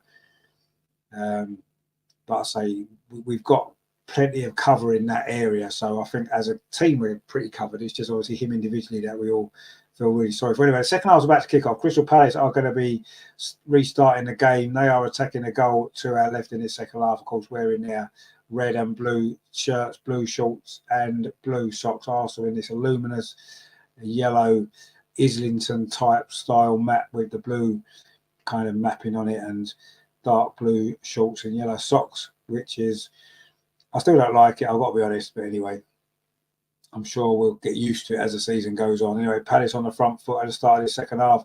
Right, it's a nice little back heel there from Jeffrey Schlupp. Mitchell with a ball across the box. No Crystal Palace player there to finish it off. It's gone out for a throw over on the far side, but Arsenal's asleep there actually at the start of the second half. Good play there it was, though, by Jeffrey Schlupp. A lovely little back heel there. Lovely play, actually. Put Mitchell in. Wasn't maybe the best ball across the 6-yard box. Aaron Ramsdale was stretching for it, but there was no Crystal Palace player in there anyway. I mean, it was a decent enough ball, actually, if someone had been attacking it, but it wasn't. It went away there for a throw to Arsenal. But yeah, good start to the second half for Crystal Palace, actually. Anyway, Arsenal now trying to get the ball, but we haven't managed to. Thomas Partey's headed it behind for a throw to Crystal Palace. Terry says there, hit that thumbs up button, people. Yeah, please give us a like if you're watching, you're enjoying it. And if you are new here, maybe you haven't come across our channel before, why not consider subscribing as well? You know, we cover the men on this channel, the men's team and the women's team as well. We do everything that you need for your Arsenal fix. We've got a show tomorrow night, the Arsenal review. Host Adam will be here bringing you that show. It's a great show, so join Adam for that. And then, of course, we'll be back at the weekend, of course, for the game against Fulham. Anyway, Bukayo Saka now on his near side, having a run at that Crystal Palace defence, puts a cross in towards the edge of the 6-yard box, headed behind there by Joe Anderson. It's going to be a throw to Arsenal. We've played nearly 2 minutes of this second half. This is the first time Arsenal have really come forward. Martinelli's going to take this corner over on the far side, Arsenal's left. Probably looking to bend this in to that near post area, you would imagine. And see if Arsenal can get this goal, which would make a big difference to this game, you feel, don't you? If we can get the lead here. Let's see, this corner comes in towards the near post. It's flicked on, but not really towards the goal. It's flicked away, but Bukayo Saka's going to pick it up on this near side now, having a little run at this Crystal Palace defence. Cuts inside again, looking to get it on that left foot of his. Now he goes around the outside, puts a cross in with his right foot this time, but it's headed away at the near post by Jordan Ayew, I think it was. And Arsenal still in possession. Bukayo Saka again. Can he get a cross in this time? He does. but it's too close to goalkeeper Sam Johnson. Good play there by Bukayo Saka. He's probably been our most lively forward player, hasn't he, in this game? He's done a lot of good work, hasn't he, creating chances, and he had a couple of efforts himself. It was not a bad cross. I mean, it was never going to be an easy position there, always stretching to keep the ball in on his weaker right foot. And it was too close to goalkeeper Sam Johnson, who just rolls it short to Mark Gay. Gay plays it into midfield to Eze. A couple of good moments from Eze in this game, but nothing to worry us too much. And that's a long ball. I used the player who was looking for that, and he's probably been the player whose calls does the most problems, as he tends to do, doesn't he? Let's be honest. It's not been the first time. I think Hodgson Edwards had a decent enough game as well for Crystal Palace today. I thought he's played well. Not really getting the service, are they, the Crystal Palace front players, because they haven't had enough of the ball, but they've certainly looked dangerous when they have come forward. Anyway, we've got a throw on that far side. Tomiyasu is going to take it. Arsenal's left-hand side throws it up the line, looking for Martinelli, which Crystal Palace managed to clear the ball away. Eze's in there, tries to win the ball, but unsuccessfully. And William Saliba manages to get it over here to this near side. Thomas Partey bringing it forward. In fact, the shorts are black, aren't they, on this kit, not blue? Well, they look black. I don't know, actually. Are they dark blue or are they black? It's difficult to tell. Anyway, so it's not my favourite ever Arsenal kit. I think they are black. Anyway, that's a long ball forward, looking for Bukayo Saka inside the box. Saka twisting and turning, trying to get a cross in again. Again, he gets to the byline, pulls it back to Martin Odegaard on the edge of the penalty area. Martin Odegaard gets the ball out of his feet, finds Thomas Partey. Can he line up a cross? He does, towards the far post. He's come all the way to Gabriel Martinelli, gets to the far post, gets a cross in. Deflected behind. In fact, I think it may well have come off Kai Havertz. No, it's a corner to Arsenal. Must have come off one of those Crystal Palace defenders out the near post. It is going to be a corner to Arsenal. Again, Martin, a little bit of space there. It was Joachim Anderson, was it? No, it wasn't. It was Joel Ward. Blocked that cross. He had his hands behind his back. There's no way that was going to be a penalty, despite a couple of half-hearted appeals. You know, this corner is going to come in for Martinelli again to just 6-yard box. Goalkeeper Johnson punches it away. It's a good punch, actually. Only as far as Ben White, midway inside the Crystal Palace half, finds Bukayo Saka on this near side, trying to twist away from Jordan Ayew. Manages to do so, but he's fouled. And Jordan Ayew is going to have to be careful, isn't he? Because he is already on a yellow card for that incident in the first half. So, I mean, it's not a yellow card offence. Not every foul is a yellow card, is it? And they were both tussling away for the ball. And in the end, Bukayo Saka was just getting away there, and Ayew just sort of knocked him over. But Arsenal got a dangerous free kick here. It's about 30 yards from goal. Oh, it's played in the channel. And Eddie gets there. It's a penalty. The ref was given a penalty here. It was a little ball there played through the channel of that free kick. Eddie Nketiah was onto it quickly inside the box. He tried to take it round the goalkeeper, Johnson, who came out and just caught him. I'm sure VAR are going to be looking at this. It's a quick free kick, caught Crystal Palace out. Eddie's got round him there and he's caught him. Yes, a penalty. It is a penalty to Arsenal. 51 minutes gone. This is a big moment in this game. Crystal Palace went asleep there from that free kick. Crystal Palace may be claiming that one of their players was fouled in the build-up to that. But Eddie's just got past the keeper. And, I mean, I don't really like those sort of penalties, but it is a penalty. Eddie's knocked it past him. He knows he's going to get hit by the keeper. And he does get hit, and it's a penalty. Now, who's going to take it? Because Bukayo Saka's missed a couple, hasn't he, recently? In fact, VAR are checking this for a possible foul by Thomas Partey, who did kind of push out one of the defenders out of the way. So let's see, actually, because although the penalty is a penalty, they are checking it for this foul in the build-up to that, which potentially prevented that defender from getting closer to Eddie Nketiah. So we'll see what happens here. VAR are having a good look at this, and I think the decision stands. I think the penalty is going to be given. The penalty's been given. It has. By the look of it, at least I think it has. Yeah, it looks like the penalty's been given. Yeah. So the VAR checks over. It is a penalty, and Arsenal have got a great chance here to take the lead. Decision penalty indeed. It is a penalty. It looks like Martin Odegaard is actually going to take it. So Bukayo Saka has missed. I say he's missed a couple, hasn't he, recently? But It's going to be Martin. Is Martin Ødegaard now going to be the new Arsenal penalty taker? Interesting stuff. Maybe he will. We'll have to see. Anyway, it is going to be a penalty to Arsenal. Martin Ødegaard against Sam Johnson. Is this the moment for Arsenal to take the lead in this game? 53 minutes on the clock. Martin Ødegaard from the spot of his left foot takes his time, rolls it in the corner. It is 1-0. Martin Ødegaard with the goal.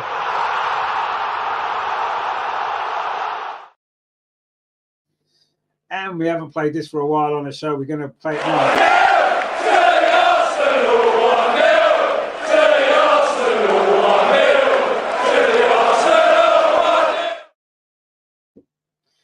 Very, very clever free kick that was, actually, wasn't it? I think was it Saka, was it, who took that free kick into Eddie Nketiah, and Martin Ødegaard confidently slotted that away. Really good penalty. Terry says, yes, get in there. Russ says, penalty. Josh says, get in indeed. Lovely penalty that was. Sent the keeper the wrong way and tucked it nicely into the corner. We've got a new penalty taker now in Martin Ødegaard, because we've Bukayo Saka seems to have given up that job now following a couple of recent misses, including that big one, of course, at West Ham last season. And he missed one in a shootout, didn't he, as well, in one of the pre-season games. Anyway, it is 1-0 to Arsenal, 1-0 to the Arsenal, as we like to hear. And we've played, 9 minutes of the second half. And we said that first goal was going to be important. Now Arsenal got this platform, haven't they, in this game, to go on and get those 3 points. Terry says they're nice little darts before taking the ball. It was, wasn't it? A nice little step up, and they had a nice way to take a penalty, aren't they? And confidently tucked away into the side netting. Crystal Palace now looking to respond with Eze on this near side. Cuts in, field, plays it to the edge of the box to Edouard, lays it off with a little bit of space over on this far side for Ayew inside the penalty area. Drills the ball across into the side netting. Don't know what he was doing there. Was that a shot or a cross? It was a very tight angle to score from. I don't know whether he was trying to drill it in at the near post. But a little bit of space there for Palace opened up over on that far side. And I didn't really make the most of that, did he? I think he spotted Ramsdale slightly away from his near post, and I think he maybe tried to fire it in there. But he wasn't able to. It went into the side netting. And they say you're most vulnerable when you've just scored a goal. So, we've just scored a goal, and we did come close there to conceding, didn't we, straight away? But anyway, we didn't, and that's the main thing. And I say now we've got this platform, haven't we, to go on and hopefully finish the job, because that's what we need to do. Anyway, Crystal Palace now are looking to come forward themselves. Suddenly looking a little bit more dangerous since they've gone behind, actually. They've responded pretty well. Edouard now finds Mitchell on this near side. Tyreek Mitchell cuts back inside, plays the ball back again to Edouard on the edge of the box. Now it's with Jefferson Lerma. Now Decore tried to thread the ball through there to Eze, but it was well defended by Arsenal in the end. And now Martin Ødegaard, the goal scorer, can bring the ball upfield. But it's not a great pass, actually, from Thomas Partey, giving it away. Now Decore plays it in again to Eze, gets it back. In fact, there's a foul there right on the edge of the box by William Saliba, and it's a free kick to Crystal Palace. This is a dangerous moment. Luckily, Michael Elise, who's good from the penalty spot, is not in the Crystal Palace team tonight, because he would fancied his chances there, I'm sure. But yeah, I think it was a foul there by Saliba. As I just got ahead of him there, and Saliba's kind of gone through the back of him a little bit. Good to have a free kick right on the edge of the box. Now it could be this is a little bit too close, actually, to get it up and over. So we'll see. Anyway, it is going to be Eze by the look of it with this free kick. We're supposed looking to get an instant response, actually, to going behind. And it is Eze with this free kick, or it looks like it's going to be Eze. It's just outside the D at the edge of the penalty area. So it's quite close to get it up and over a wall, isn't it? Let's see what Eze can do with this. Eze with a free kick. Oh, it's gone high and wide all over the top of the crossbar. That will do nicely. But yeah, when it's that close to the penalty area, it's very difficult, isn't it? Unless you maybe try and drill it through the wall and hope it goes through. But you're not going to really get it up and over, are you, from that close in? Not unless you're James Ward-Prowse, maybe. He's able to do it, isn't he?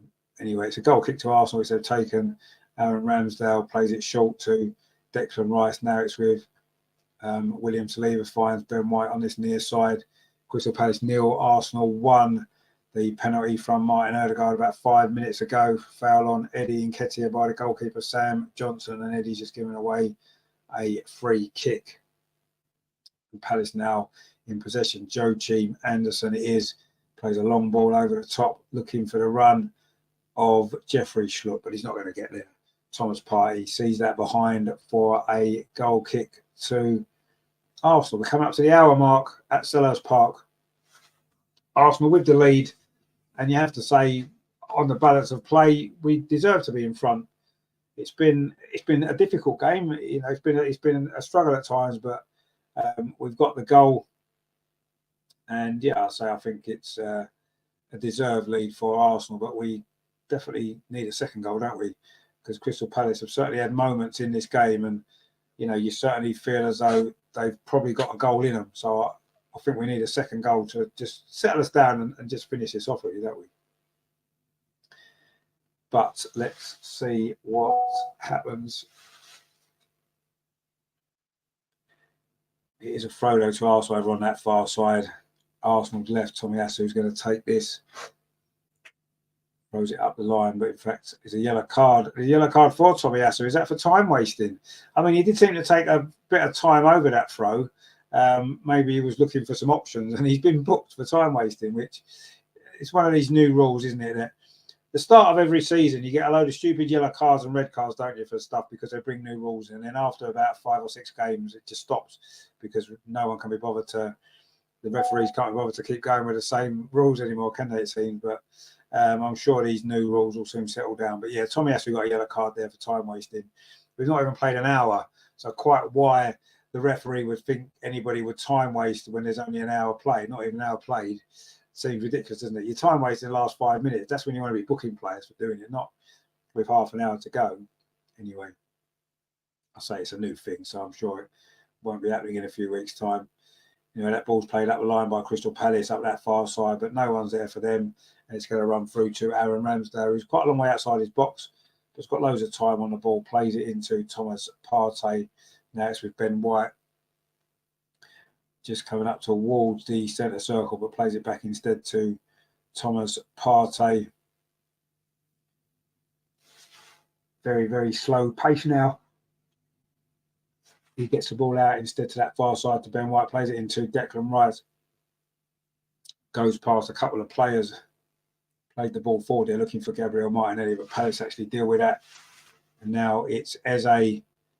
Is he fouled there by Kai Havertz? The referee says yes. Havertz stopped him taking a quick free kick, and surprised that wasn't another yellow card, because that's one of the new rules as well, isn't it? Anyway, Crystal Palace do take that free kick now. It goes back to Joachim Anderson, and now it's with Mark Gay. Thought about going back to the goalkeeper, but changed his mind. Brings it forward instead. And he loses out to Martin Odegaard now. Bukayo Saka also have got a player over here. Eddie Nketiah is with the ball over on that far side. Plays it square in to Kai Havertz. Turns back out to Tomiyasu. Now it's with Eddie Nketiah. Plays it back to William Saliba. Arsenal getting control of possession again. Declan Rice plays up this near side. Martin Odegaard, the goal scorer, looking for a shot, as you know, finds Bukayo Saka just inside the penalty on this near side. Bukayo Saka faced up with a defender, plays it back to Thomas Partey, whips a shot in. It's on target, but goalkeeper Sam Johnson has just pushed it away straight at the goalkeeper there from Thomas Partey. We've seen him score from that sort of distance before, haven't we? One against Tottenham, of course, if we remember that one. Probably not going to beat a goalkeeper from there, is he? Anyway, it's another corner to Arsenal. Can we get this second goal, which would surely seal the deal, as it were? It's going to be Bukayo Saka with this corner for Arsenal. Whipping it in towards that near post there again. It's flicked on under the far post, but it's headed away by Mitchell. Not very far though. Arsenal keeping possession. Gabriel Martinelli is over on that far side. Tries a ball into the box again. Headed out by Crystal Palace. Falls to Martin Odegaard on the volley, but it's gone well wide of that post. Not a great effort there from Martin Odegaard. And it's going to be a goal kick to Crystal Palace. We played 62.5 minutes it is Crystal Palace 0, Arsenal 1. That penalty for Martin Odegaard early in the second half is all that separates the sides at the moment. Arsenal looking on track for a second victory of the season, 2 out of 2 in the Premier League. Like last season, we won our first 5, didn't we?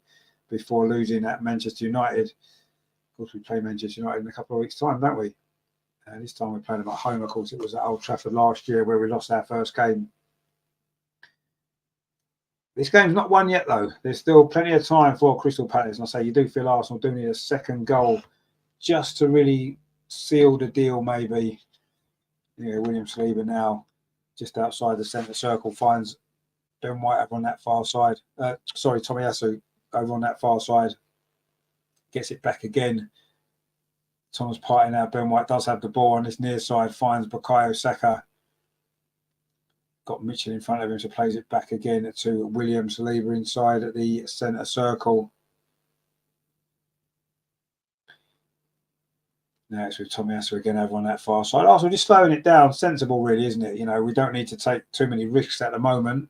We just need to keep the ball, and that's what we're doing. And we're keeping it really well. And William Saliba plays it out to Tomiyasu over on that far side. Tomiyasu plays it back square again to William Saliba. Now it's up this near side. Thomas Partey just touches it off to Ben White. Now into midfield for Declan Rice. Nice little drop of the shoulder there from Rice. Finds Saka on this near side. Arsenal just want to get that second goal, don't we? Martin Odegaard now. We've had the ball for about 5 minutes. This will be a hell of a goal if we can get something on the end of this. Played out to that far side to Gabriel Martinelli having a run at Joel Ward. Plays the ball back in field to Tomiyasu into Martin Odegaard. This is good play from Arsenal. Tried to thread it out to Martinelli, but it was cleared away. And that spell of Arsenal possession ends with a throw to Arsenal just in front of the dugouts over on that far side. Palace 0, Arsenal 1. 64 minutes, nearly 65 minutes played. So we're almost midway through the second half, actually, aren't we? And Arsenal looking in control, mostly in control. But as we've seen plenty of times, a one goal lead's never enough, is it? Or often it isn't enough, especially as Arsenal do have a tendency to concede some rather soft goals at times. Although that's mainly at the Emirates, isn't it? At home. For some reason, away from home, we tend to be a little bit more solid. In fact, last season we conceded a lot less goals away from home, didn't we, than we did at home. So, the likelihood is we may well keep a clean sheet in this game. And if we do, we're going to be getting another 3 points. And 6 points out of 6. Perfect start. What more can you want? I don't think we've quite hit the heights yet in terms of, we certainly haven't started this season as well as we did last season, but 6 points out of 6 would be great. Now we've got a chance now. Martinelli on that far side. He's going to be the second goal. Plays it into the near post to Eddie Nketiah. Can't really get a clean shot away. Good defending actually there from Mark Gay. The shot does come in now. Across the face of the goal from Kai Havertz. It's going to be a goal kick to Crystal Palace, but that was good play from Arsenal. Martinelli running towards that byline. Got the ball back in towards Eddie Nketiah, but Mark Guy there blocked the shot, and then Kai Havertz fired it across the goal, always going away from the goal. He's trying to curl it with the outside of his foot, but it didn't really curl at all. And it went out for a goal kick. But you do feel as though, as this game progresses, Crystal Palace will have to maybe take 1 or 2 more risks if they're going to get back into the game, and that's going to leave some space for us. Anyway, there's a yellow card for Tomiyasu. In fact, it's his second yellow card, of course, because he was just booked. Oh, Tomiyasu's been sent off for that foul there. He was booked a moment ago for time wasting. He's just been given a second yellow card there by referee David Coote, and suddenly Arsenal, from being in a position of control, are now down to 10 players. Tomiyasu was booked previously, and he's just been given a second yellow card there. Jordan Ayew turned away from him. I mean, it's a soft one, isn't it? But I suppose you could say it's a yellow card offence. He's just got too tight there, hasn't he? I mean, he didn't really touch him that much. It is a harsh yellow card, but you can almost say, yes, it looks like a yellow card, but when you're on a yellow card, it makes it seem all the more harsh, doesn't it? But Arsenal are now going to have to face the last 23 minutes of this game down to 10 players. Tomiyasu is sent off. Terry says, yeah, Tommy sent off here. Indeed, he is. See the yellow card for time wasting there, which was a strange yellow card as well, wasn't it? Because, 58 minutes played and he's getting a yellow card for time wasting, which to me was ridiculous. And now he's got another very soft yellow card. And the Crystal Palace fans are waving him off, and he made a little gesture to them there with his face. Not it wasn't a rude gesture, so he's not in any trouble for that. But yeah, wow, that's a turn of events, isn't it, that we wasn't expecting? That's a harsh red card, isn't it? Two very, very harsh yellows, really, you have to say. And I say these are sort of things that don't happen today later on in the season. Anyway, Gabriel is now going to come on, so we're going to make a change. Obviously, losing a defender. So we're going to bring Gabriel on. Probably one of the attacking players are going to come off. My guess would be Kai Havertz, but it could be Eddie Nketiah, let's be honest. Because Kai Havertz is probably better defensively, isn't he, than Eddie Nketiah maybe. So it may well be Eddie that comes off. Anyway, at the moment, Crystal Palace have got the ball. They want to try maybe to get this equaliser before we get the substitution made. Martinelli's dropped into that sort of level. Actually, Kai Havertz has dropped back into that left sort of area. But Crystal Palace are coming forward down that side now with Jordan Ayew. Kai Havertz is there, and Martinelli as well. He's got past Kai Havertz, as he Jordan Ayew. In fact, Kai Havertz has conceded a foul. Very harsh again. Nathan says there, that was so harsh. He barely touched him. He did barely touch him, yeah. I thought the bar was higher for a second yellow. Well, he did pull his shirt. Oh, no, that was the one we just seen there. Sorry, that's Havertz pulling Ayew's shirt. I mean, he did touch him, and he had turned away. In fact, it's Martinelli that's going off. He looks very frustrated, Martinelli. It wasn't his best game, as we were saying before. I'm surprised maybe Eddie didn't go off. But anyway, Gabriel's come on for Martinelli. So it looks as though Gabriel's just going to kind of drop into... We're probably going to go to a 4 at the back now, aren't we? You'd imagine. And we've sacrificed an attacking player, sensible thing to do. Anyway, the free kick comes in. It bounces off Jordan Ayew, actually. He didn't know too much about that. And luckily it's into the arms of Aaron Ramsdale. And suddenly Arsenal got a lot of work to do, haven't we, now in the second half? For the rest of this game, there's over 20 minutes to play. And Arsenal got to do it with 10 men. Tomiyasu there sent off rather harshly there. It was harsh. That both yellow cards were harsh, let's be honest. That the first one he did take a little bit of time taking the throw-in, but you can hardly say he's time wasting when there's over half an hour to play. It just doesn't make sense, does it? Anyway, Crystal Palace are now making a substitution, probably to try to make the most of this advantage that they've got player-wise.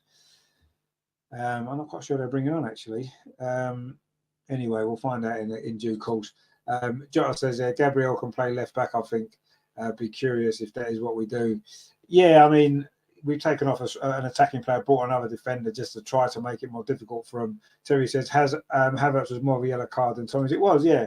He actually literally pulled his shirt. But I think it was to do with where it happened in play. You know, if Tomiyasu doesn't maybe pull him back slightly, Ayew's clear down that far side, isn't he, with a clear run up the pitch, and maybe that offence is slightly more of a risky one to make, isn't it, in that circumstance? Whereas when Havertz just did his one there, you know, the players near the corner flag, not really going anywhere, and I think that's the difference.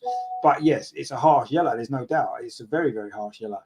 I mean, I don't think it matters if it's a second yellow or a first yellow. It's either a yellow or it's not. But that's a harsh yellow, whether it's first or second, isn't it? And I thought the first one was harsh as well. So he's been a bit unfairly treated there tonight, hasn't he, Tomiyasu? And, you know, just getting back in the team as well. You know, he's had a few injuries now. He gets in the team and he gets a red card, so he's going to miss at least one game, isn't he? Well, it will be one game, won't it, for 2 years. Anyway, Eze now trying to go over in the area. He's gone down under a challenge. Thomas Partey's waving a yellow card. Don't do that, mate, because you'll get booked yourself. Because that's the new rule as well, isn't it? This might be going to VAR, actually. Eze tried to go between two players there. Arsenal was saying it was a dive.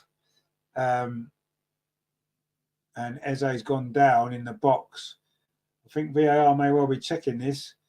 He twisted and turned. He got past Thomas Partey. Let's have a look and see. He got past Declan Rice first. In fact, it was Declan Rice that maybe pushed him over and grabbed his shirt a little bit. Not Thomas Partey. It looks as though it might be Declan Rice. That's, if there is a foul, it looks like it's Declan. Because Declan Rice put his arm across him. Thomas Partey doesn't really do a lot.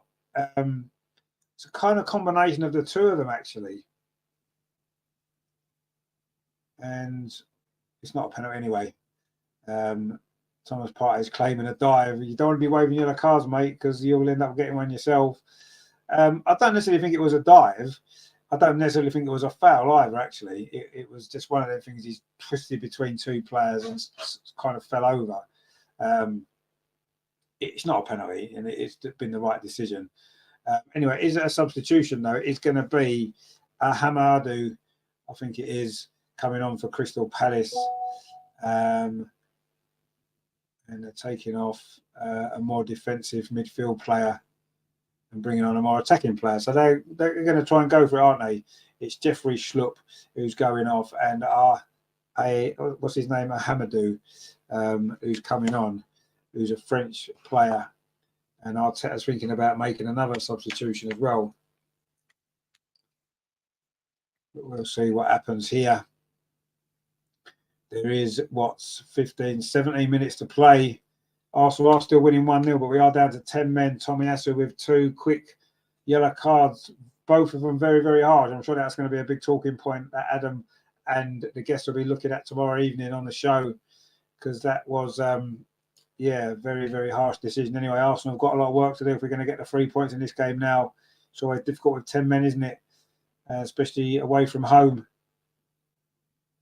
But we've done it before. I'm sure we can do it again. And luckily we have the lead, so we've got something to hold on to and fight for, haven't we? It's more difficult if we were losing the game, or if it was level, then you're looking at damage limitation, just trying to hold on for a draw, aren't you? But at least we've got a win to try to fight for here. But Crystal Palace will fancy their chances of maybe pulling something out of the bag from this now. They've had moments anyway before, haven't they? And they're certainly going to fancy their chance anyway. Jefferson Lerma is, who I seem to remember scoring against us, didn't he, when he played for Bournemouth, didn't he? I think he might have been on Mikel Arteta's first ever match as Arsenal manager. I think Jefferson Lerma scored for Bournemouth that day, didn't he? He definitely did in one game. Anyway, Eze now, who's looking dangerous for Crystal Palace, cuts inside again, maybe overruns that a little bit though, and Arsenal managed to clear it away. Now Eddie Nketiah is going to have a run on his own. Was he brought down there by Jefferson Lerma? The referee says yes, and surely that'll be a yellow card for Jefferson Lerma as well, you would imagine. But the referee says no. He's come across him then into his back. You see, if Tomiyasu is a yellow card, and we can debate that all we like, then Jefferson Lerma's got to be a yellow card as well, hasn't it, there, surely? And the referee, I don't believe, has booked Jefferson Lerma for that. It is a free kick to Arsenal. I'm not saying every foul should be a yellow card, but when you look at the 2 fouls together, this is what frustrates fans, isn't it? The inconsistencies of these decisions. If you're going to give a yellow card to Tomiyasu, and you could argue and say, yeah, fair enough, it's a yellow card offence, then that one there has got to be a yellow card as well, and potentially Kai Havertz's one, what we mentioned before, when he pulled the shirt. So very, very strange. And inconsistency from the referee. Anyway, Palace are coming forward now. They're not going to worry too much about that, because they're going to want to find a goal, aren't they, and get something from this game. Joachim Andersen now in possession, plays it back to Mark Guy, plays it forward, gets it back again. Now it's with Tyreek Mitchell, plays out this near side to Eze, who's been probably the most lively of front players for Palace, but he gave the ball away there. And it is going to be Palace back in possession. Jefferson Lerma now plays up this near side to Mitchell. Mitchell plays it square to Eze. Now it's played out to that far side. Joachim Andersen. Now it's Mark Guy inside the centre circle.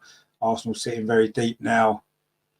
Inviting pressure, actually. Edouard played the ball into Jordan Ayew, but he couldn't hold on to it. Martin Ødegaard played it forward. Eddie's the only one anyway up the pitch, and he was never going to get that. Nathan says there, where is the consistency? Exactly, mate. Oh, sorry. Where's the consistency? Exactly. Where is the consistency? There isn't any, quite honestly, because Jefferson Lerma should have been booked, and he wasn't. Anyway, Palace now are coming forward. Joachim Andersen puts a cross in towards the end of the 6-yard box. It's flicked on by Edouard, but it's going to be kept in here on this near side. Crystal Palace now are pressing for this equaliser. Jefferson Lerma whips a cross in, not a great ball. Arsenal deal with it only as far as Eze, though. The edge of the penalty area. Palace are pressing, and Arsenal getting deeper and deeper, inviting pressure and inviting problems here. Jefferson Lerma pings it in. Eze gets there again. It's come now to the edge of the box. Edouard's in the box, looking to get a shot away. Just lays it off instead to Mitchell. Puts a cross into the edge of the 6-yard box. Saliba heads it away. Eddie comes in there. Good work from him. He's fouled by Anderson, and it is going to be a free kick to Arsenal on the edge of the penalty area. Jota says, yeah, I know he might have loyalty to both teams, but do you reckon Ian Wright could come on for us? Be good, wouldn't it? Can you imagine? Comes on and scores the second goal. Anyway, Jorginho is going to be coming on now for Arsenal. That's a sensible substitution, isn't it? You know, we know his defensive qualities and he can keep the ball. And I think that's important for Arsenal now because we're getting deeper and deeper. I'm not quite sure who we're going to take off. But it is Eddie, actually. And to be fair to Eddie, he's worked hard tonight. And he missed those 2 chances, but he won the penalty that could well win us this game.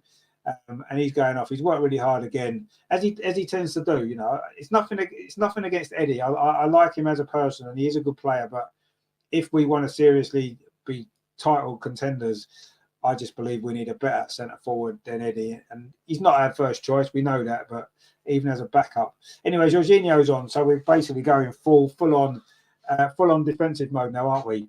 Understandably so. We've got 10 players with 12 minutes to play. Of course, we're going to go defensive, aren't we? And I say Jorginho is a sensible player to bring on because he's got a very clever head on him and he can keep the ball. So that's a good substitution there from Arteta. And let's hope it's going to enable us to get this game over the line, which has become a lot more difficult now than it maybe looked like it was going to be maybe 10 minutes or so ago when we looked in complete control. But that was before Tomiyasu's red card. And Crystal Palace now have won a throw on that far side, have they? No, they haven't. It's going to be an Arsenal throw. Joel Ward not very happy about that. Gave the linesman a few words and surprised he never got booked for that, actually. But anyway, so Tomiyasu got his first red card for taking a long time over this throw-in. And they're just showing that again.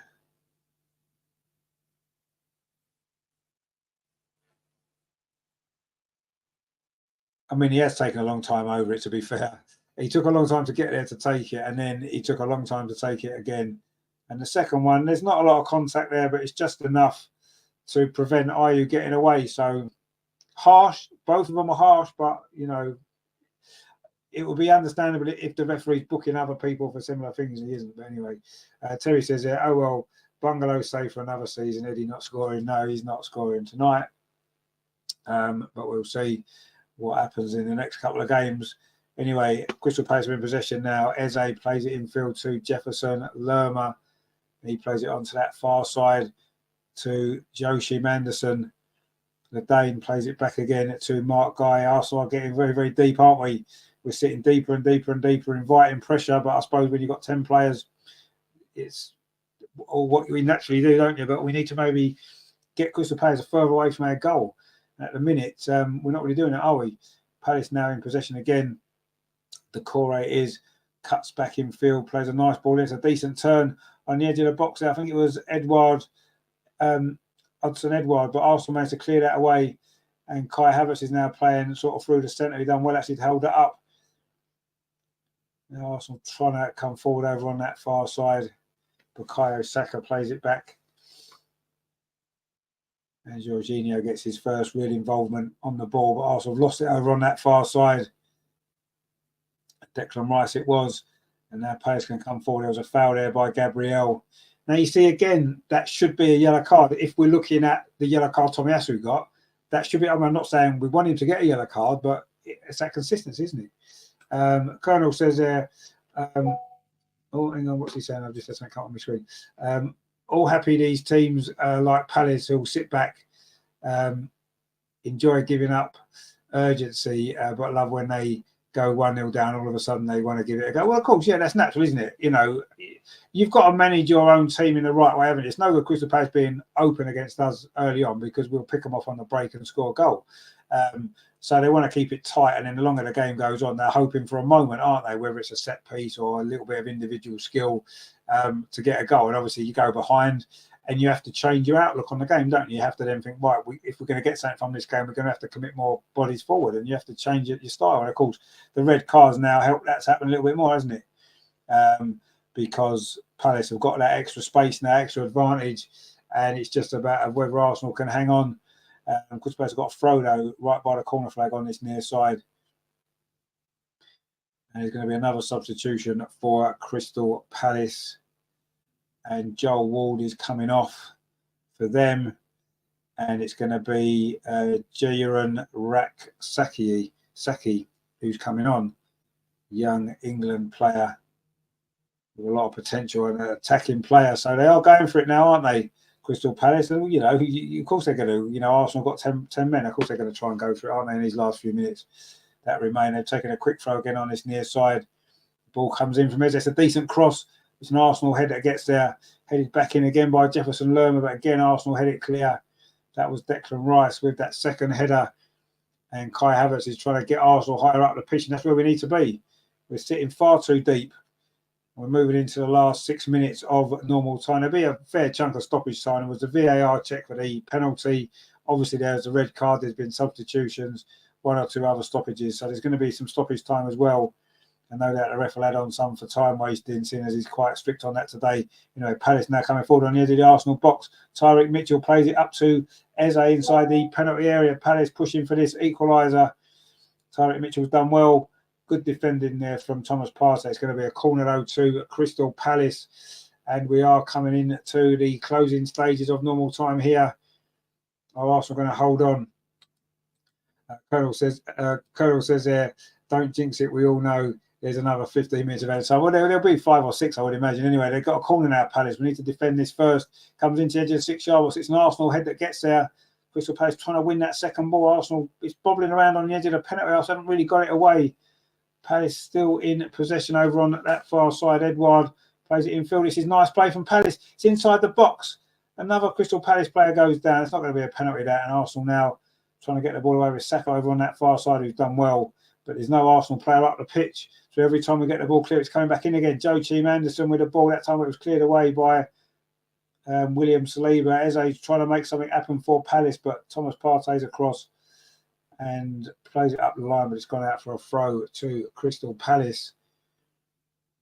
This game's kind of ending as we expected it to. A lot of Palace possession, but so far they haven't really had a big chance, have they, for the goal? Arsenal have kept them at arm's length for the time being anyway. It's now Tyreek Mitchell puts a decent cross in. The header comes in. Oh, it's a free header as well. It was Hodgson Edouard there from about 10 yards. A free header. We say they didn't have a big chance. They've had a big chance now. Lovely cross from Tyreek Mitchell. And Edouard there, what was he thinking there? He's just got to put that on target, hasn't he? Head it straight at the goal and you're probably going to score. Wow, that's a big let off for Arsenal. Terry says there, what a miss indeed. That was a big miss. Just saying they haven't had that big chance, but they just did. Will they get a better chance than that to equalise? You feel probably not now. That was a massive opportunity for Crystal Palace. Free header from 7-8 yards maybe it was for Hodgson Edouard, and he put it wide. Didn't get hardly any contact on it at all. And that's a big let off for Arsenal. Let's be honest, it is. We're into the last 4 minutes of normal time at Selhurst Park. It is Palace 0, Arsenal 1. That penalty from Martin Odegaard at the very start of this second half is all that separates the teams. But Arsenal, as we said, are down at 10 men. Takahiro Tomiyasu sent off for 2 yellow cards in quick succession in this second half. 2 very harsh yellow cards, but doesn't worry about that now. We've got to see this game out. Palace now coming forward again with Mitchell on this near side. He's putting some good balls. That ball there, though, is blocked by Thomas Partey, but Mitchell's got it again. Plays it back to Mark Guy. Palace going to get another opportunity. They just missed a big one. Nathan says there, 50p head. Yeah, it was a bit of a 50p head, wasn't it? Coming forward again, they have another opportunity. You're just on the edge of the box. Plays out to that far side. This is nice play from Palace. The shot comes in, it's blocked. Arsenal got everybody back inside the penalty area. We just win the ball now. Look for a counter-attack, but Havertz can't get there. Arsenal lose the ball again, and Palace again put it back into the box with Anderson all the way across to Mitchell. He's having a lot of the ball now. He is Tyreek Mitchell. He's put a couple of good crosses in. Plays that one short inside the penalty area to Jordan Ayew. Goes around the outside, pulls it back. Arsenal just managed to scramble it clear. We are hanging on here in the closing minutes here at Selhurst Park. It's all Crystal Palace. Crystal Palace 0, Arsenal 1. Arsenal, of course, down to 10 men. And Palace looking to take advantage of that in these closing stages. Mitchell again on this near side. Plays it back to Jefferson Lerma. Thought Palace were going to score just then, but Arsenal managed to scramble it clear. Palace still coming forward over on that far side. Another ball into the box. This time it's a header from William Saliba. Arsenal struggling to get it away. It's a substitute there, battling away for the ball. And Palace do keep possession. Again, it comes into the box. Another cross. It's another free header, but this time Arsenal managed to scramble that clear, but not very far. It's back with Mitchell again on this near side. We're into the last 2 minutes now of normal time. Jota says they're losing so much weight through sweaty palms. Yeah, it's that type of game now, isn't it? Arsenal just hanging on and hanging on. Are we going to be able to? Oh, that's a poor ball over from Palace. And Arsenal won a free kick. Bukayo Saka it was who was fouled there by the substitute at Mahada. And it's going to be a free kick to Arsenal. A bit more time is going to be ticking away. Arsenal making 2 more substitutions now. Zinchenko is coming on and Kiwior as well. So we're putting basically 10 defenders on the pitch as we try and hold on to this 1-0 lead. Martin Odegaard's going off. It's his goal, of course, that is on the brink of giving Arsenal all 3 points today. His penalty, well taken penalty it was. And I think Saka's going to be sacrificed as well for these final few minutes as Arsenal try to hang on. Zinchenko and Kiwior have come on. So we basically got, what, 6 defenders now on the pitch, 6 or 7 defenders, haven't we, in our team, as we try and hold on. This is Arteta's way, isn't it? He's done it before. Not quite as many defenders as usually, but it's his way of seeing out a game, isn't it? Terry says this is becoming Zulu down all over again. It is a little bit, isn't it? Arsenal need to keep the ball in the last minute of the 90, but there is going to be a fair chunk of stoppage time, you imagine. I feel it's a little bit strange bringing Zinchenko on when you need to defend the lead, because he's got a habit of making silly mistakes and giving the ball away in dangerous areas, isn't he? But anyway, Ben White now in possession on this near side. Arsenal are finally in the Crystal Palace half. It's been a long time since we've had the ball this high up the pitch, and we need to keep it there now for however long the referee is going to add on for stoppages. We're into the final few seconds of the 90. Arsenal have worked this well actually over on that far side. Zinchenko plays it back again to Jorginho. Arsenal just keep in possession now is what we need to do, and then we'll win this game. But as soon as we lose it, we're going to be in trouble, aren't we, you feel? You know, that's a long ball over the top over on that far side. Zinchenko again. It's very high at the pitch, isn't he?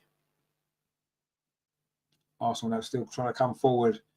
And we're going to find out how much stoppage time in a very, very shortly is going to be played. You feel there's going to be quite a large amount. But anyway, let's see. 7 minutes it is. 7 minutes we've got to hang on.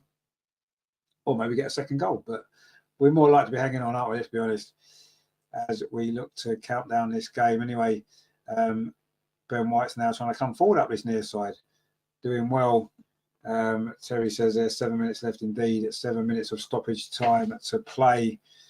So there's still time for Crystal Palace, isn't there, to get that goal. We've still got a lot of work to do in this game if we're going to get the 3 points. Kiwior there finds Zinchenko, but he tries to go around the outside of Mohamedi there and doesn't manage to do so. But Arsenal have managed to win a free kick. And it is a yellow card this time for the Corey, I think it was. He was a little bit slow reacting there.